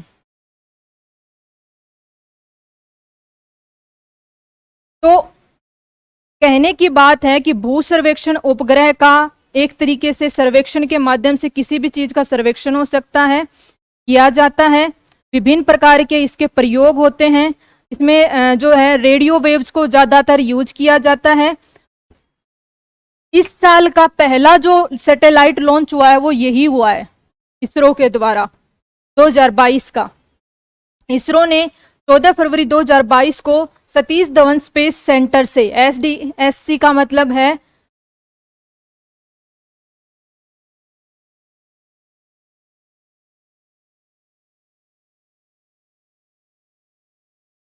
सतीश धवन स्पेस सेंटर से PSLV C-52, ये बिल्कुल आप एकदम अच्छे से याद रखेंगे क्योंकि इस साल का पहला लॉन्च था के जरिए प्रक्षेपित किया। ये मुख्य रूप से सैटेलाइट था। इसी सैटेलाइट के साथ में INS-2D भारत भूटान का संयुक्त उपग्रह है। दिन व रात में पानी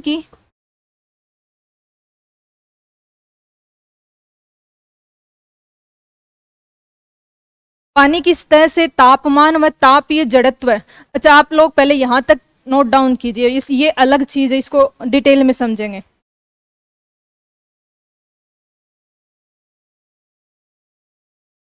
कर लिया?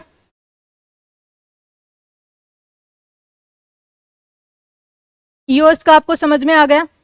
अब देखिए,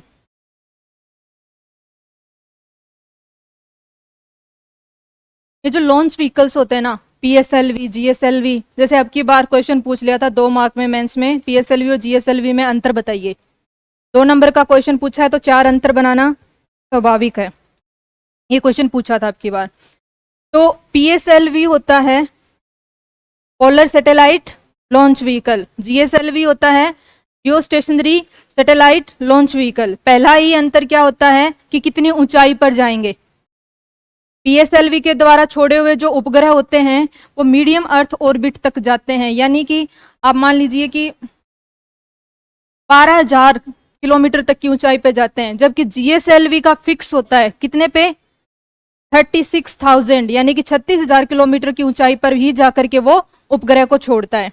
यहाँ पे मैं आपको क्या बताना चाह रही हूँ कि कोई भी जो सैटेलाइट लॉन्च व्हीकल होता है ना, उसमें मल्टीपल सैटेलाइट्स को आप क्या कर सकते हो, एनसेंबल कर सकते हो। ये बेसिक सी क्या होती है, एक बाहर से हम ऐसे सोच सकते हैं कि ये सैटेलाइट लॉन्च व्हीकल है, इसमें ये होते हैं बूस्टर्स, इनमें फ्यूल डला हुआ होता है। जितना ज्यादा पे लोड होता है ऊपर, उतना ही ज्यादा क्या होता है, फ्यूल की रिक्वायरमेंट होती है थ्रस्ट पैदा करने के लिए, अदरवाइज कैसे उठेगा वो ऊपर। तो यहाँ पे बूस्टर्स लगे होते हैं। जो पे लोड होता है वो आपका ऊपर ही ऊपर होता है, यानी कि ये जो सैटेलाइट्स होते हैं ये ऊपर ही ऊपर होते हैं। तो जितनी कैपेसिटी का एक लॉन्च व्हीकल बना रखा है, उसकी कैपेसिटी के ही अनुसार क्या करते हैं, सैटेलाइट्स उसके अंदर डाल देते हैं, कितना वजन वो उठा सकता है और उनको लॉन्च कर देते हैं। इसके अंदर EOS को तो ले जाना ही था, साथ में 1-2 सैटेलाइट और बने हुए थे, उनको भी इसी के साथ ही लॉन्च कर दिया गया था। पहला था INS-2D। INS-2D के अंदर क्वेश्चन नंबर 1 यहां से बनता है कि INS-2D कौन से देशों का संयुक्त उपग्रह है, भारत और भूटान का। भूटान का जितना भी स्पेस टेक्नोलॉजी क्षेत्र है वो कौन संभालता है, भारत ही संभालता है। तो भारत और भूटान का संयुक्त उपग्रह है। ये उपग्रह क्या करेगा, इसका कार्य क्या है, ये दिन व रात में पानी की सतह के तापमान व तापीय जड़त्व, थर्मल इनर्शिया, क्या होता है थर्मल इनर्शिया, इनर्शिया यानी कि जड़त्व से आप क्या समझते हैं। एक 2-3 फेमस एग्जाम्पल है। बस में यात्री बैठा है, बस चलती जा रही है, बस में ब्रेक लगे तो वो क्या होता है, आगे की ओर होता है। घोड़े पे बैठा घुड़सवार जा रहा था, घोड़ा रुका तो क्या होता है, आगे की ओर होता है। या फिर रुकी हुई बस या रुके हुए घोड़े से अचानक जब वो चलने लग जाते हैं तो वो क्या करता है, पीछे की ओर जाता है। ये किसके एग्जाम्पल हैं, इनर्शिया के, जड़त्व के। जड़त्व का नियम कहता है कि जो चीज जैसी है उसको वैसे ही बनाए रखो, मैं उसमें चेंज नहीं होने देना चाहता। जड़त्व की अगर लेमैन लैंग्वेज में कहें तो व्यक्ति अब बस के अंदर बैठा था, बस रुकी हुई थी, उसकी पोजीशन ये है, बस आगे चली तब भी जड़त्व का नियम उसको वहीं रखना चाहता है। दैट्स वाई बस आगे चले तो वो पीछे की ओर फील कर रहा है, जो जहां पे है वैसा ही रहने दो। तो इसी प्रकार से थर्मल इनर्शिया का मतलब हो गया no change in temperature is allowed, यानी कि ये कोशिश करता है थर्मल इनर्शिया कि टेम्परेचर में चेंज ना हो। इसके लिए मैकेनिज्म है, यानी कि यदि गर्म हो गया तो वो गर्म बने रहने की कोशिश करेगा, ठंडा हो गया तो ठंडा बना रहने की कोशिश करेगा। तो इसी चीज को ये जो लार्ज वाटर बॉडीज होती हैं, जैसे कि ओशियन हो गया या फिर लेक हो गई, तो वहां की सरफेस होती है, उसका टेम्परेचर क्या होता है, लंबे समय तक वो टेम्परेचर बना रहता है। उसी को स्टडी करने के लिए क्या कार्य करेगा, INS-2D। किसी को कोई दिक्कत यहाँ पे, ये याद रखना, ये इंपॉर्टेंट है जितना भी अभी ये चल रहा है। और इसका प्रयोग किसके माध्यम से ये चीज की जाएगी, थर्मल इमेजिंग कैमराज, यानी कि ऐसे कैमराज भी होते हैं जो कि टेम्परेचर के अंदर डिफरेंस को क्या करते हैं, इमेजिंग कर लेते हैं। जैसे कि नेट जियो वाइल्ड देखते हैं आप टीवी पे, एनिमल प्लेनेट, उसके अंदर नाइट टाइम पे यदि वाइल्ड लाइफ को दिखाते हैं तो क्या होती हैं, ऐसी इमेजेस होती हैं, रियल पिक्चर्स नहीं दिखती ना। हमें क्या दिखता है, नहीं देखा है तो यूट्यूब पे देखना, ये आपकी जरूरत की चीज है। गाने देखते हैं यूट्यूब पे, उसकी जगह आज थर्मल इमेजिंग देखना। उसमें क्या होता है, नाइट टाइम पे जब उसमें वाइल्ड लाइफ को कैप्चर किया जाता है तो प्रत्येक जितनी भी लाइव बॉडीज होती है ना, ह्यूमन बॉडी, एनिमल्स की बॉडी, तो हम में से क्या निकलती हैं, माइक्रो थर्मल वेव्स निकलती हैं। वो कैमराज क्या करते हैं, उन माइक्रो थर्मल वेव्स को ही कैप्चर करके इमेज बनाते हैं कि ये टाइगर है, जिराफ है, इस हिसाब से। तो नाइट कैमराज में थर्मल इमेजिंग होती है, वहां पे आसानी से आप उसको देखेंगे तो समझ जाएंगे। कुछ जानवर होते हैं उनकी आंखों में ये ऑटोमेटिकली प्रेजेंट होता है, इसी वजह से वो क्या कर पाते हैं, अच्छा नाइट विजन कर पाते हैं। बहुत सारे ऐसे जानवर होते हैं उनके अंदर ये कैपेबिलिटी होती है। तो उसी थर्मल जो इमेजिंग कैमराज हैं उनके माध्यम से ये किया जाता है।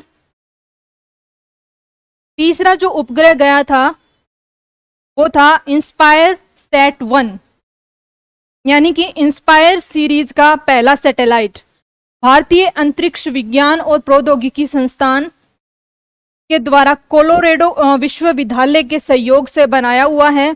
ये आइनोस्फेयर की गतिकी को समझने हेतु लॉन्च किया गया है। आइनोस्फेयर कहाँ पे है, सबसे नीचे कौन सा है, बोलते जाइए उसके ऊपर।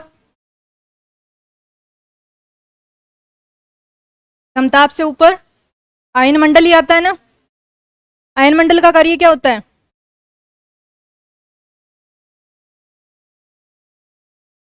मतलब मैं 8वीं की किताब लेके आऊं आप लोगों के लिए।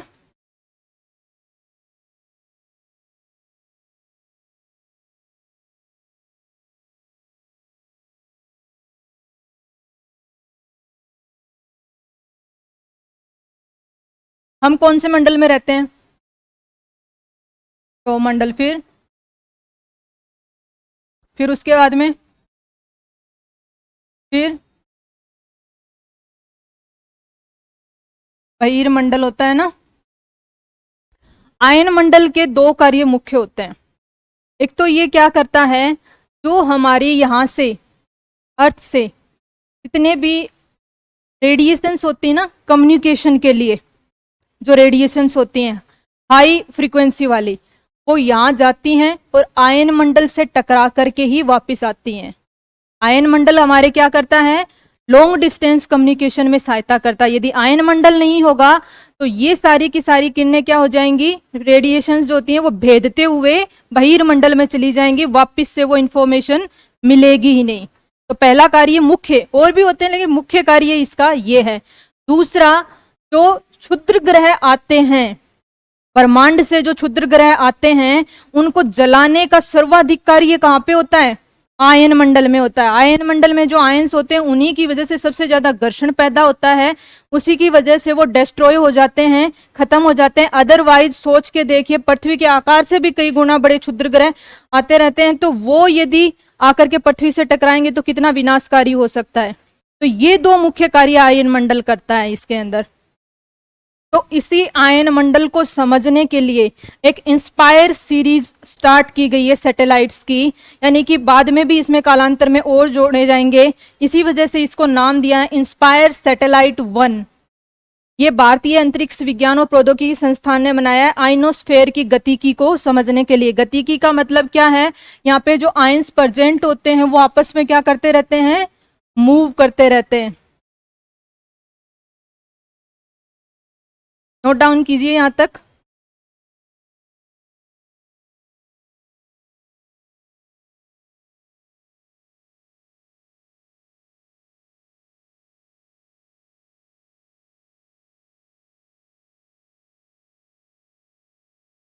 भारत और ओमान की वायुसेना का संयुक्त अभ्यास, उसका नाम है ईस्टर्न ब्रिज, और ये 6वां संस्करण था उसका।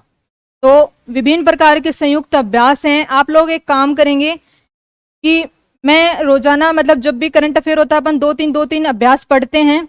आप लोग एक व्हाइट पेपर लीजिएगा A4 साइज, और उसमें जितने भी अलग अलग अभ्यास हैं उनको लिख करके चिपका दीजिएगा आपकी स्टडी टेबल के सामने, क्योंकि इसमें से एक क्वेश्चन डेफिनेटली आएगा।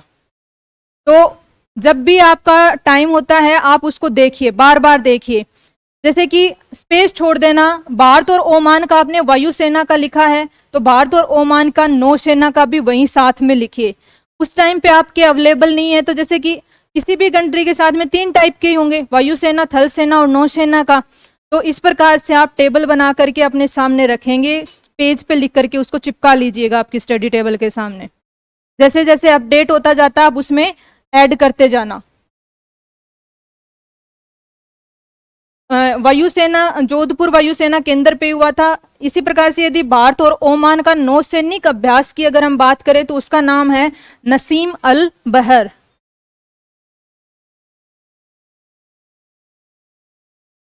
और धर्म गार्जियन जो है वो भारत और जापान का है। कौन सा अभ्यास है? सैन्य अभ्यास है। और अब की बार कहाँ हुआ था? बेलगांव, कर्नाटक में। बेलगांव से संबंधित कोई एक इंपॉर्टेंट फैक्ट मुझे बता दीजिए। इंडियन हिस्ट्री, बिल्कुल सही, हिस्ट्री हो गई आप लोगों की, तब तो अच्छा सेल्फ नॉलेज आप लोगों को। ऐसे बेलगाम जो है वो बहुत ही विवादास्पद क्षेत्र है महाराष्ट्र और कर्नाटक के बीच में। महाराष्ट्र और कर्नाटक के बीच में लड़ाई होती रहती है कि बेलगांव महाराष्ट्र कहता है हमारा, कर्नाटक कहता है हमारा। और प्रेजेंटली किसका हिस्सा है? कर्नाटक का हिस्सा है। तो कोई भी युद्धाभ्यास हो आपको क्या याद रखना है? मैंने क्या बताया था? नाम पता होना चाहिए, कौन से देश के बीच में हो रहा है और कौन सी सेना का है वो, ये तीन। उसका नंबरिंग आपको याद करने की जरूरत नहीं होती है, वो नहीं पूछते हैं कि कौन से नंबर का था, छठा था, सातवां था, 11वां, कई तो 20वें 25वें ये भी मिल जाएंगे। इतना नहीं याद करना आपको, बस सेना पता होना चाहिए कौन से टाइप का था और कंट्री पता होना चाहिए।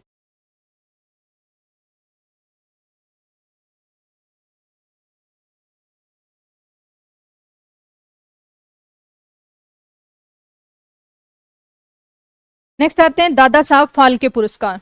दादा साहब फाल्के पुरस्कार जो हैं ये अभिनय के क्षेत्र में, फिल्म फीचर्स के क्षेत्र में दिए जाने वाले सबसे बड़े पुरस्कार हैं। किसके द्वारा दिए जाते हैं? ये गवर्नमेंट ऑफ इंडिया के द्वारा दिए जाते हैं, भारत सरकार के द्वारा आयोजित किए जाते हैं। दादा साहब फाल्के पुरस्कार की यदि हम बात करें इस साल की, तो फिल्म ऑफ द ईयर का किसका अवार्ड मिला है? पुष्पा द राइज को सर्वश्रेष्ठ फिल्म पुरस्कार। देखिए ये है शेरशाह मूवी को मिला है। जो सर्वश्रेष्ठ फिल्म पुरस्कार होता है ये समस्त भाषाओं में से जो सर्वश्रेष्ठ फिल्म रही है हर एक सेक्शन में, एंटरटेनमेंट में भी, मैसेज गिविंग, कोई इंफॉर्मेशन गिविंग या इतिहास के परिदृश्य से, सारी कैटेगरीज में यदि सर्वश्रेष्ठ फिल्म रही है उसको तो ये मिलता है।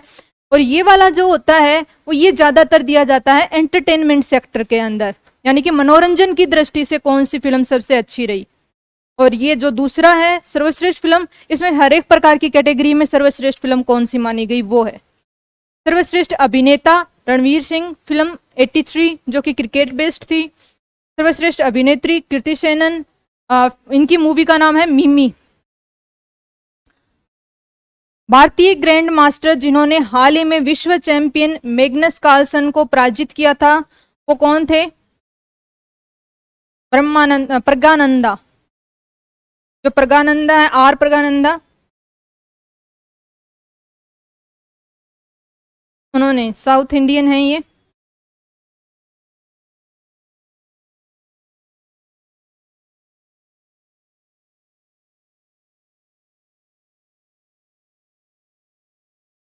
ये जो प्रतियोगिता जिसमें इन्होंने ये पुरस्कार, इन्होंने मैग्नस कार्लसन को हराया था। देखिए मैग्नस कार्लसन कौन है? विश्व चैंपियन है करंट के अंदर शतरंज के। और इनको एक तो विश्वनाथन आनंद ने हराया था और एक आर प्रज्ञानंदा ने हराया। एयरथिंग मास्टर प्रतियोगिता, एयरथिंग मास्टर प्रतियोगिता ये ऑनलाइन चेस टूर्नामेंट होता है। इसके अंदर ऑनलाइन कंप्यूटर के माध्यम से ही चेस खेला जाता है, रैपिड चेस टूर्नामेंट होता है। इसमें इन्होंने इनको हराया था। भारत का 1000वां एक दिवसीय मैच ये वेस्ट इंडीज के विरुद्ध खेला गया था और इसमें भारत विजेता रहा था अहमदाबाद के अंदर।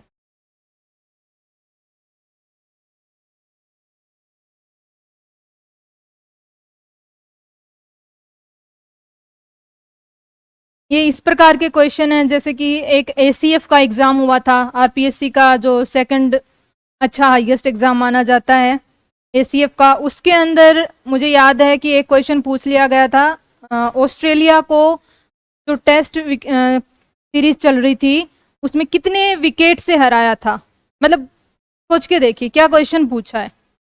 तो फिर ऐसे सोच के डर लगता है कि चलो कुछ भी, हमें इस प्रकार का क्वेश्चन छोड़ना नहीं चाहिए, तो इसीलिए मैंने इस वाले क्वेश्चन को इंक्लूड किया है यहाँ पे। 11वां एक दिवसीय, ये जो इस टाइप के क्वेश्चन होते हैं वो एक्चुअली में नॉलेज परखने के लिए नहीं होते हैं, क्योंकि इससे क्या नॉलेज परखा जाएगा कि कितने विकेट से आपने हरा दिया। ये होते हैं कि छटनी कैसे की जाए। तो बच्चे इस चीज को नहीं, उसका एक क्वेश्चन गलत हो गया, वो बाहर हो गया, उससे बहुत सारे बॉर्डर लाइन पे होते हैं, तो उनको निकालने वाला जो सेक्शन होता है ना, उसमें ये क्वेश्चंस आते हैं। ये रियलिटी है, कोई भी एग्जाम हो, बिल्कुल इन बिटवीन द लाइंस जो पूछ लिया जाता है।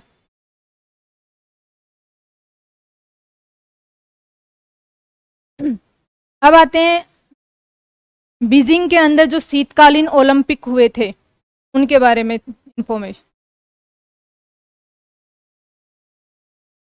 बीजिंग के अंदर शीतकालीन ओलंपिक हुए थे 4 से 20 फरवरी तक। इसमें 15 खेल शामिल किए गए थे, जो कि सारे के सारे किस पे खेले जाते हैं, बर्फ पे खेले जाते हैं, जो आइस पे होते हैं, जैसे आइस स्केटिंग वगैरह ये सब। कुल इसमें 91 देशों ने भाग लिया था, जिसमें से हैती और सऊदी अरब। हैती क्या है, एक ये साइलेंट कंट्री है। तो देखिए सऊदी अरब और हैती ने पहली बार पार्टिसिपेट किया था। अब यहां से जो क्वेश्चन बनता है, एक तो ये क्वेश्चन बनता है, एक 15 जो है खेल शामिल किए गए, कहाँ पे हुए थे, बीजिंग में हुए थे। अब नेक्स्ट आता है शुभंकर यानी कि मैस्कट, जो अलग अलग खेल होते हैं उनके शुभंकर के बारे में भी पूछ लेते हैं कि उस शुभंकर का मीनिंग क्या है, शुभंकर का नाम क्या है। तो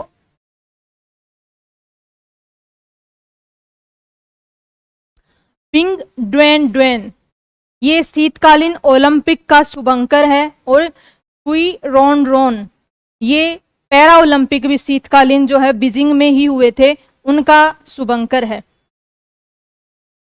चाइनीज नेम है ये भी। भारत से एक खिलाड़ी, जम्मू एंड कश्मीर के मोहम्मद आरिफ खान स्कीइंग में इसे पार्टिसिपेट करने गए थे, एकमात्र खिलाड़ी जो शीतकालीन ओलंपिक में। तो ओलंपिक कौन से टाइप के हो गए, समर ओलंपिक हो गए और शीतकालीन। अब समर में भी नॉर्मल जो खिलाड़ी होते हैं उनका हो गया, और पैरा ओलंपिक हो गया, समर पैरा ओलंपिक हो गया। इसी प्रकार से शीतकालीन ओलंपिक और शीतकालीन पैरा ओलंपिक हो गए, 4 प्रकार के खेल हो गए हैं ये भारत के एकमात्र खिलाड़ी, तो ये भी याद रखना, मोहम्मद आरिफ खान। जैसे वो क्वेश्चन पूछ लिया था, भारत से पहली बार तलवारबाजी के अंदर एक महिला खिलाड़ी गई थी, भवानी देवी।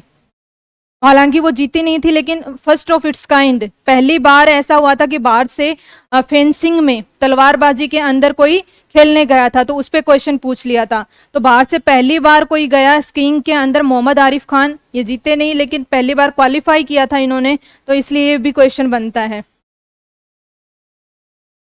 अगर हम बाकी परफॉर्मेंस की बात करें, तो नॉर्वे जो है इसने 16 स्वर्ण सहित कुल 37 पदकों के साथ प्रथम स्थान प्राप्त किया। जो शीतकालीन ओलंपिक हैं इसमें पहले स्थान पे कौन सी कंट्री आई है, नॉर्वे। नॉर्वे के अंदर 16 स्वर्ण पदक। आप इसको, ये जो स्वर्ण पदक और इनकी संख्या ये इंपॉर्टेंट नहीं है, आपके लिए कंट्री का नाम इंपॉर्टेंट है कि कौन सी कंट्री पहले स्थान पे रही। दूसरा स्थान रहा है जर्मनी का। कर लिया नोट सभी ने?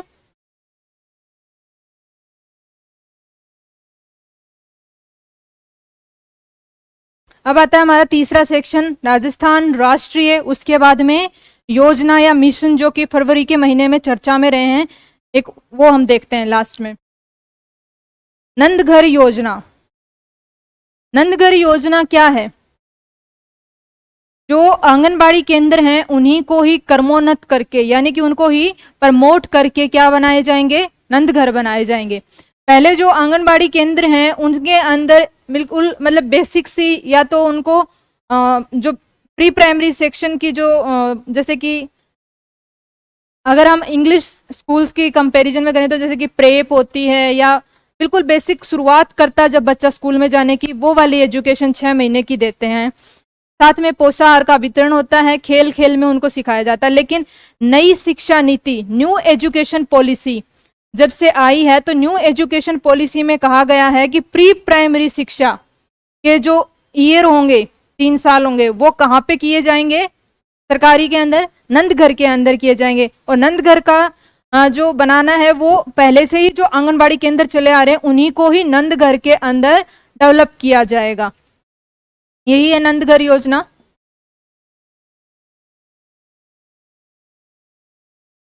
आंगनबाड़ी केंद्र जिन पर पोषाहार के अतिरिक्त 3 से 6 वर्ष की आयु, ये आपको एज ग्रुप जो है बिल्कुल रट लेना है, 3 से 6 वर्ष की आयु वर्ग के बच्चों को प्री स्कूल शिक्षा दी जाती है, वो कहलाते हैं आपके नंद घर कहलाते हैं। अब 3 से 6 साल तक की उम्र तक का यहाँ पे एजुकेशन होगी। राजस्थान राज्य में महिला एवं बाल विकास विभाग, कौन सा डिपार्टमेंट? महिला एवं बाल विकास विभाग और CSR के तहत वेदांता समूह के द्वारा नंद घर डेवलप किए जाएंगे।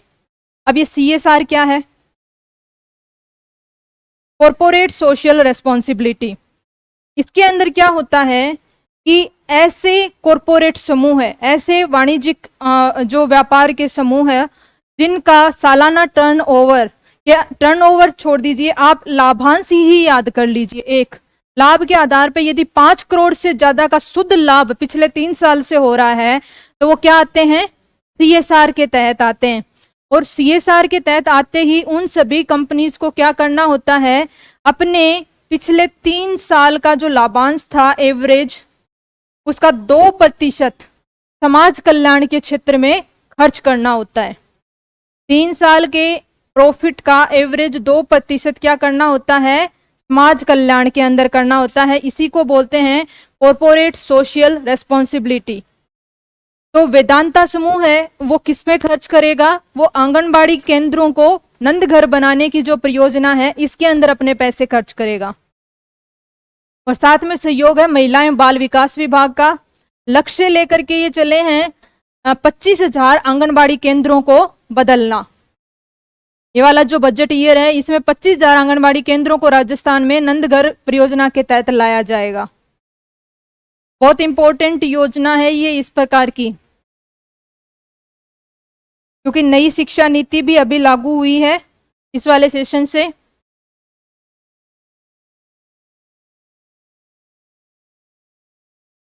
अब ये छोटी छोटी जो चीजें है ना, वेदांता समूह, अब आपको भूलना नहीं है कि अच्छा कौन सा समूह था वहां पे मैम ने क्या बताया था, क्योंकि फिक्स हो गया है वेदांता समूह ही इसमें सहयोग कर रहा है CSR के तहत, आपको याद होना चाहिए।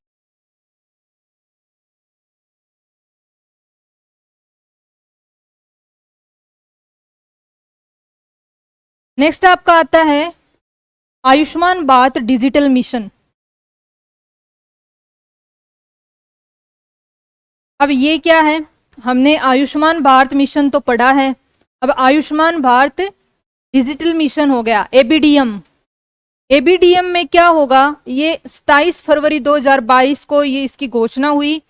1600 करोड़ का इसका बजट है, 5 साल के लिए ये किया जाएगा। कुछ अलग नहीं है इसमें, जो लाभार्थी आयुष्मान भारत योजना के तहत आ रहे हैं उन सभी का डेटा क्या होगा? आधार कार्ड की तरह एक क्या होगा? डिजिटल ID नंबर क्रिएट किया जाएगा और उसमें उनका एक अकाउंट बन जाएगा, डिजिटल अकाउंट बन जाएगा। उस अकाउंट में प्रत्येक लाभार्थी की जितनी भी मेडिकल हिस्ट्री होगी, कौन से डॉक्टर के पास गया, कौन सी दवाइयां उसने कहाँ से ली, ये सारा का सारा उसमें क्या होगा? रिकॉर्ड के तौर पे दर्ज होगा। अब इससे फायदे क्या होंगे? इससे फायदे होंगे कि मान लीजिए एक पेशेंट है राजस्थान का, वो गया बाहर कहीं पे भी घूमने गया या किसी वजह से काम करने गया, वो चला गया महाराष्ट्र,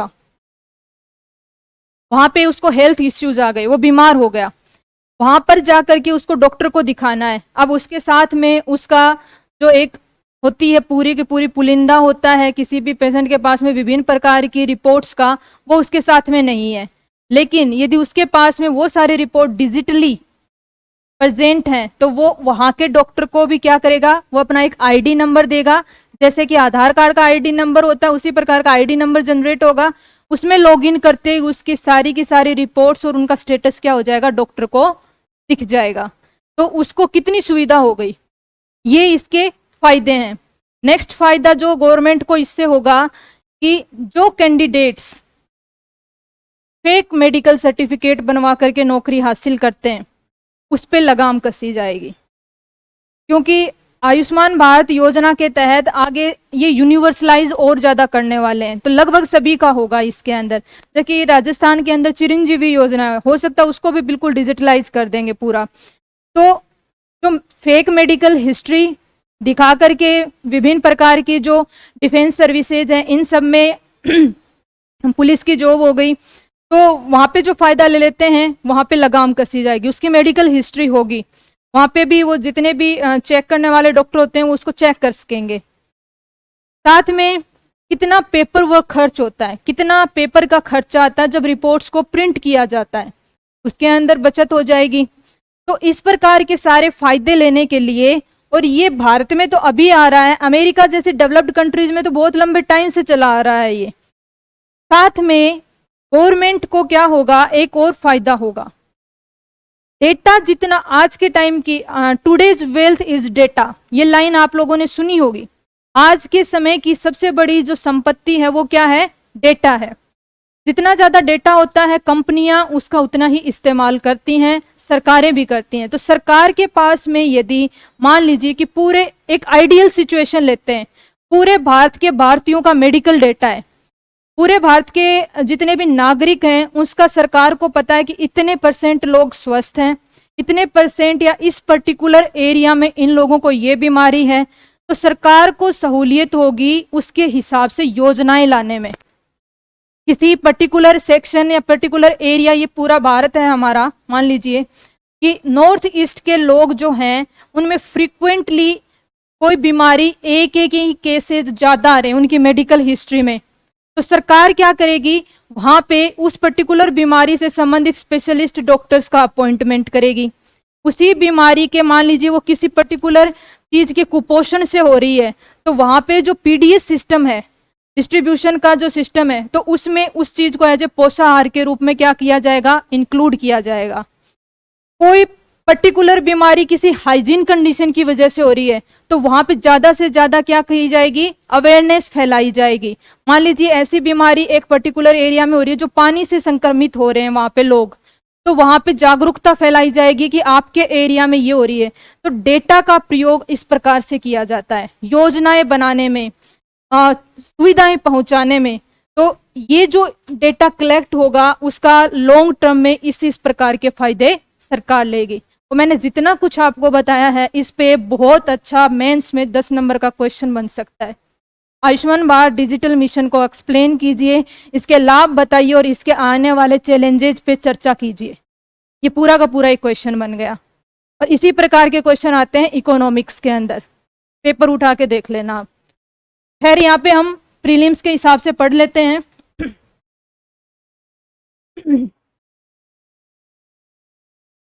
27 फरवरी को इसकी अनाउंसमेंट हुई, तो अनाउंसमेंट डेट को आप याद रखेंगे। बजट कितना है, 1600 करोड़ का, 5 साल के लिए। अभी ये शुरुआती फेज में कि 5 साल के लिए डिजिटलाइजेशन किया जाएगा। स्वास्थ्य खाता नंबर जो मैंने बताया था ना, एक यूनिक नंबर जनरेट किया जाएगा, तो उसको क्या बोला गया है, स्वास्थ्य खाता नंबर बनाया जाएगा, जिसमें व्यक्ति के स्वास्थ्य का डिजिटल रिकॉर्ड रखा जाएगा। इससे मिशन टेलीमेडिसिन, आजकल ये जो सुविधा है कोरोना के टाइम पे हुई थी कि आप ऑनलाइन फोन पे डॉक्टर से कंसल्ट कर सकते हैं, मान लीजिए उसका ऑनलाइन डेटा भी मेडिकल हिस्ट्री उपलब्ध है, तो कितना आसान हो जाएगा ऑनलाइन डॉक्टर से कंसल्ट करना। तो टेलीमेडिसिन स्वास्थ्य सेवाओं के राष्ट्रीय स्तर पर विकल्प चयन के लाभ, बाकी सब चीजें भी जो मैंने आपसे डिस्कस की थी, ये सारे के सारे लाभ क्या हैं, इस मिशन के अंदर आ जाएंगे। यहां तक नोट डाउन कीजिए।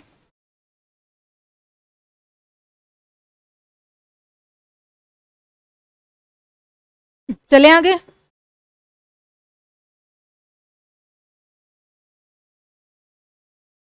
स्माइल आजीविका और उद्यम के लिए वंचित व्यक्तियों की सहायता, ये पूरी स्कीम का नाम है। देखिए नाम से ही पता चल रहा है कि आजीविका और उद्यम के लिए वंचित, यानी कि ऐसे व्यक्ति जिनको रोजगार नहीं मिल रहा है, जो प्राश्रित हैं किसी भी तरीके से अपने जीवन यापन के लिए, उन व्यक्तियों के उत्थान से संबंधित ये योजना है। ऐसे कौन से व्यक्ति हैं? ज्यादातर किन व्यक्तियों को नहीं मिलता? ट्रांसजेंडर्स, इनको रोजगार पाने में मुश्किल होती है। दूसरा जो भिक्षुक हैं, यानी कि उनको रोजगार नहीं मिला, इसीलिए तो वो क्या बने हुए हैं? भिक्षुक, यानी कि भिखारी बने हुए हैं। तो दो कैटेगरी के लोग, ट्रांसजेंडर और भिक्षुक, इनके लिए कौन सी योजना लेकर के आई है सरकार? स्माइल योजना। ये केंद्र क्षेत्र की है, यानी कि सेंट्रली सेक्टर, जो सेंट्रल सेक्टर स्कीम है, यानी कि पूरा का पूरा पैसा कहां से आएगा? केंद्र सरकार की ओर से आएगा। केंद्रीय सामाजिक न्याय एवं अधिकारिता विभाग की ये योजना है।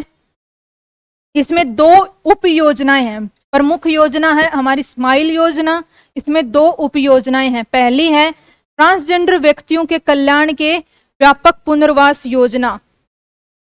भिक्षुकों के लिए, भिक्षुक व्यक्तियों के लिए भी कल्याण की व्यापक पुनर्वास योजना, यानी कि आप बस नाम याद कर लीजिए कि कौन से दो हैं, एक तो ट्रांसजेंडर हो गए और एक भिक्षुक हो गए, इनके लिए है। इनके लिए सरकार क्या करेगी? वही सारा सिस्टम जो हम हमेशा पढ़ते आते हैं। इनको जिस भी कार्य में, जैसे कि ट्रांसजेंडर जहाँ पे हैं वहां से उनको निकाला जाएगा, फिर उनको शिक्षित करना, उनमें स्किल डेवलप करना, और ऐसी स्किल डेवलप करना कि वो कहीं पे कार्य कर सके। यानी कि जैसे कि फैक्ट्री, कपड़े की जो फैक्ट्री है उसमें काम करने लायक बनाना, मशीन चलाना सिखाना, जो कपड़े की फैक्ट्री है, सिलाई कर देना सिखाना, या फिर कोई भी अन्य फैक्ट्रीज हैं जिनके अंदर जो नॉर्मल होती है, जैसे रबर इंडस्ट्री हो गई, वहां पे हो गई, तो ऐसी स्किल वाली शिक्षा देना ताकि ये कहीं पे जा करके खुद से काम कर सकें, आजीविका का उपार्जन कर सकें। क्योंकि ये दोनों ही सेक्शन क्या करते हैं? एक तरीके से भीख मांग के ही अपना गुजारा करते हैं। ट्रांसजेंडर भी अपने पैसे लोगों से मांगते हैं, और भिक्षुक तो, भिखारी तो जो सिग्नल वगैरह हैं वहां से उनको वो पैसा लेते ही हैं। तो इन दोनों सेक्शन की जो है आजीविका उपार्जन के लिए ये योजना है। ऐसे व्यक्तियों की पहचान, आश्रय, चिकित्सा, देखभाल, शिक्षा और व्यावसायिक अवसर आदि का प्रावधान इस योजना के तहत किया गया है। यानी कि उनको पहले तो रिहेबिलिटेट करो। ऐसे जो भिखारी होते हैं, ट्रांसजेंडर होते हैं, सबसे पहले तो उनका माइंडसेट चेंज करना ही एक बड़ा चैलेंज होता है, क्योंकि वो उस प्रकार की लाइफ में क्या हो चुके हैं? कंफर्टेबल हो चुके होते हैं। उनको वहां से निकालना, उनमें आत्मसम्मान की भावना जागृत करना कि आप ये काम क्यों कर रहे हो। क्योंकि बहुत बार ये देखा गया है, सिटीज के अंदर जो पुलिस होती है या फिर स्वयंसेवी संस्थाएं होती हैं, वो भिखारियों को वो हटा तो देती हैं वहां से, उनको कोशिश भी की जाती है पुनर्वास केंद्रों पर ले जा करके कि आप भिक्षा न मांग करके आप कुछ अपनी स्किल सीखिए, कोई सामान बेचिए, उससे पैसे कमाइए, लेकिन वो नहीं करते हैं। वापिस से उसी जो भिक्षावर्ती का क्षेत्र उसी में चले जाते हैं, क्योंकि वो उनको आसान लगता है। क्यों? क्योंकि कोई व्यक्ति क्यों भिक्षा तक के लेवल पे आता है? जब उसका जो सेल्फ रिस्पेक्ट होता है, आत्मसम्मान होता है, वो लोवेस्ट लेवल पे पहुंच जाता है। तो उनका माइंडसेट चेंज करना, फिर उसके बाद में उनकी जो चिकित्सा क्षेत्र में भी उनकी बहुत जरूरतें होती है। वो तब तक वो बीमार हो चुके होते हैं, वो ऐसे कहते हैं कि अब हम काम कर ही नहीं सकते, हम तो बीमार हो गए हैं, बूढ़े हो गए हैं, लग गई है, पैर नहीं है, अपंग हैं, तो चिकित्सा क्षेत्र की देखभाल चाहिए होती है। उसके बाद में उनको व्यावसायिक अवसर की, किसकी कितनी फिजिकल कैपेबिलिटी है, कितना शारीरिक तौर पे कौन सक्षम है, उस आधार पे उनको ट्रेनिंग देना, फिर उनको अलग अलग जगह पे रोजगार उपलब्ध कराना, इससे संबंधित ये पूरी योजना है। टाइम पीरियड है इसका, देखिए आपस में थोड़ी कम बात कीजिए, ये जो खुसर पुसर है ये मुझे डिस्ट्रैक्ट कर रही है। 2021-22 से 2025-26 तक की ये 365 करोड़ रुपए की योजना है। नोट डाउन कीजिए यहां तक।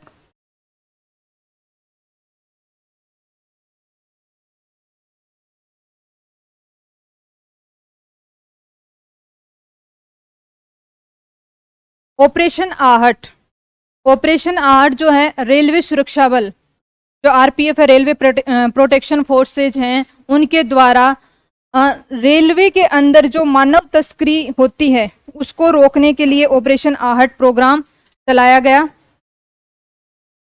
रेलवे सुरक्षा बलों द्वारा ट्रेनों में मानव तस्करी को रोकने हेतु ये ऑपरेशन आहट चलाया गया है। इसमें इतना ही है, आपको मतलब पता होना चाहिए कि ऑपरेशन आहट का संबंध किससे है। ये रेलवे सुरक्षा बल के द्वारा ट्रेन में मानव तस्करी जो होती है उसको रोकने के लिए चलाया गया।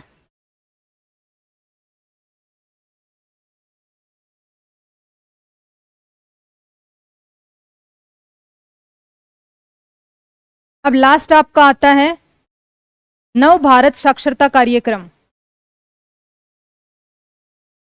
देखिए, नव भारत साक्षरता कार्यक्रम जो पहले से ही सर्व शिक्षा अभियान जो चला आ रहा था ना, उसी का ही मॉडिफाइड फॉर्मेट में है नव भारत साक्षरता कार्यक्रम।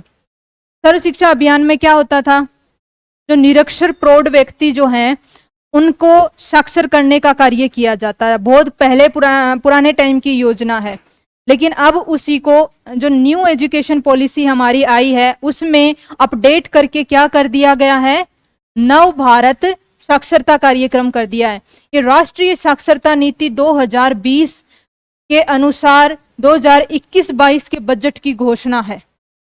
नीति कौन सी फॉलो की जा रही है, न्यू एजुकेशन पॉलिसी 2020, और 21-22 के बजट की घोषणा के अनुसार कब से कब तक के लिए है ये नव भारत साक्षरता कार्यक्रम, 2022 से 27 के लिए। शुरुआती फेज में 5 साल का पीरियड लिया गया है, 2022 से 27 1037.90 करोड़ रुपए, जिसमें से केंद्र सरकार तो देगी 700 करोड़ रुपए और राज्य सरकारें लगाएंगी 337.9 करोड़ रुपए जो लगाएंगी सरकारें। प्रौढ़ शिक्षा का नाम भी इसमें बदल करके क्या कर दिया गया है, सभी के लिए शिक्षा। प्रौढ़ शिक्षा कार्यक्रम चलता था गांव में, अभी भी चलता है। रात्रि टाइम के जो स्कूल होते हैं, जो नाइट टाइम यानी कि जो इवनिंग टाइम में जो स्कूल लगाए जाते हैं प्रौढ़ शिक्षा के लिए, उसी को अब सभी के लिए शिक्षा।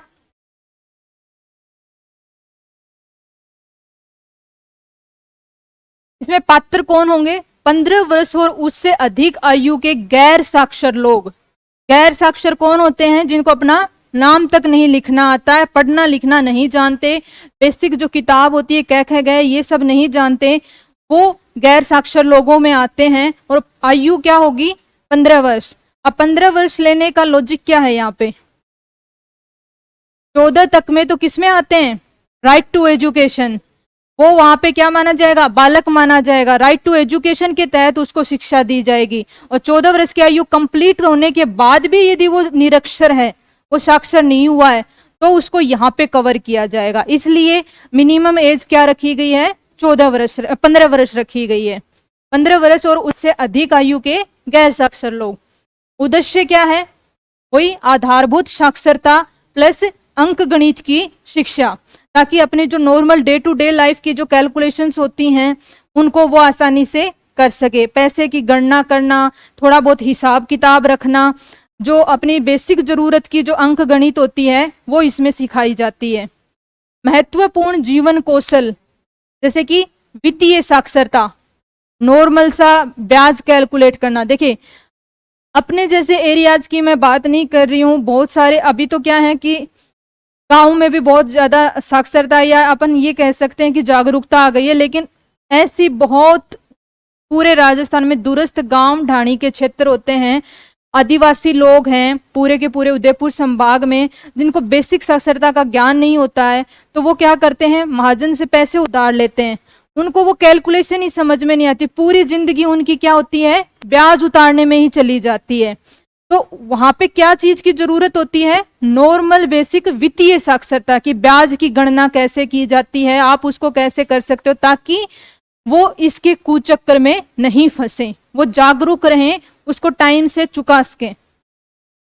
डिजिटल साक्षरता, डिजिटल साक्षरता बहुत ज्यादा जरूरी है, ये हम पहली क्लास से आ रहे हैं, क्योंकि जितनी भी योजनाएं उनका लाभ लेने के लिए क्या होना चाहिए, डिजिटली साक्षर होना चाहिए, उसको पता होना चाहिए कि कहां से कौन सी योजना का लाभ मैं उठा सकता हूं। व्यावसायिक कौशल विकास, जब ये दोनों चीजें हो जाएंगी तो स्किल स्किल का पूरे इंडिया में हर जगह बोलबाला, स्किल डेवलपमेंट की तो हमारी मिनिस्ट्री भी बना दी गई है केंद्र के अंदर अलग से। तो स्किल का आप ये रखिए कि बहुत फोकस है हर चीज पे सभी गवर्नमेंट्स का। और सतत शिक्षा, तो यानी कि कोशिश की जाएगी शुरुआत में तो उसको किस सेक्टर में लाना है, बेसिक रूप से साक्षर करना है। मिनिमम जो एक साक्षरता की आवश्यकता होती है किसी भी व्यक्ति के जीवन में वो करना है। फिर उसमें जब ऑब्वियस सी बात है वो 15 वर्ष या उससे ऊपर का हो चुका है तो उसकी पारिवारिक परिस्थितियां ही ऐसी रही होंगी कि उसको कार्य करने जाना पड़ा होगा अपना जीवन यापन या परिवार पालने के लिए। तो उस वजह से उसको 3rd नंबर पे क्या प्रोवाइड करवाया, व्यवसायिक कौशल, कि वो कम से कम एक अच्छा कार्य तो करे जिससे पारिवारिक जीविका उपार्जन के कार्यों में अपना हाथ बटा सके।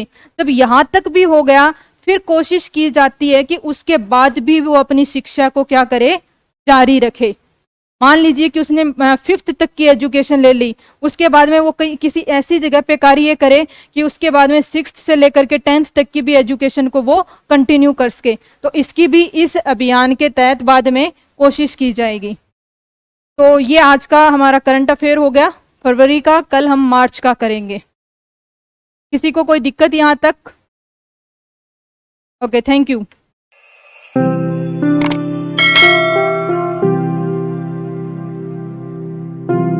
अधिक जानकारी के लिए संपर्क करें पतंजलि रिद्धि सिद्धि चौराहा के पास, गोपालपुरा बाईपास, जयपुर। कॉल करें 72406 72406।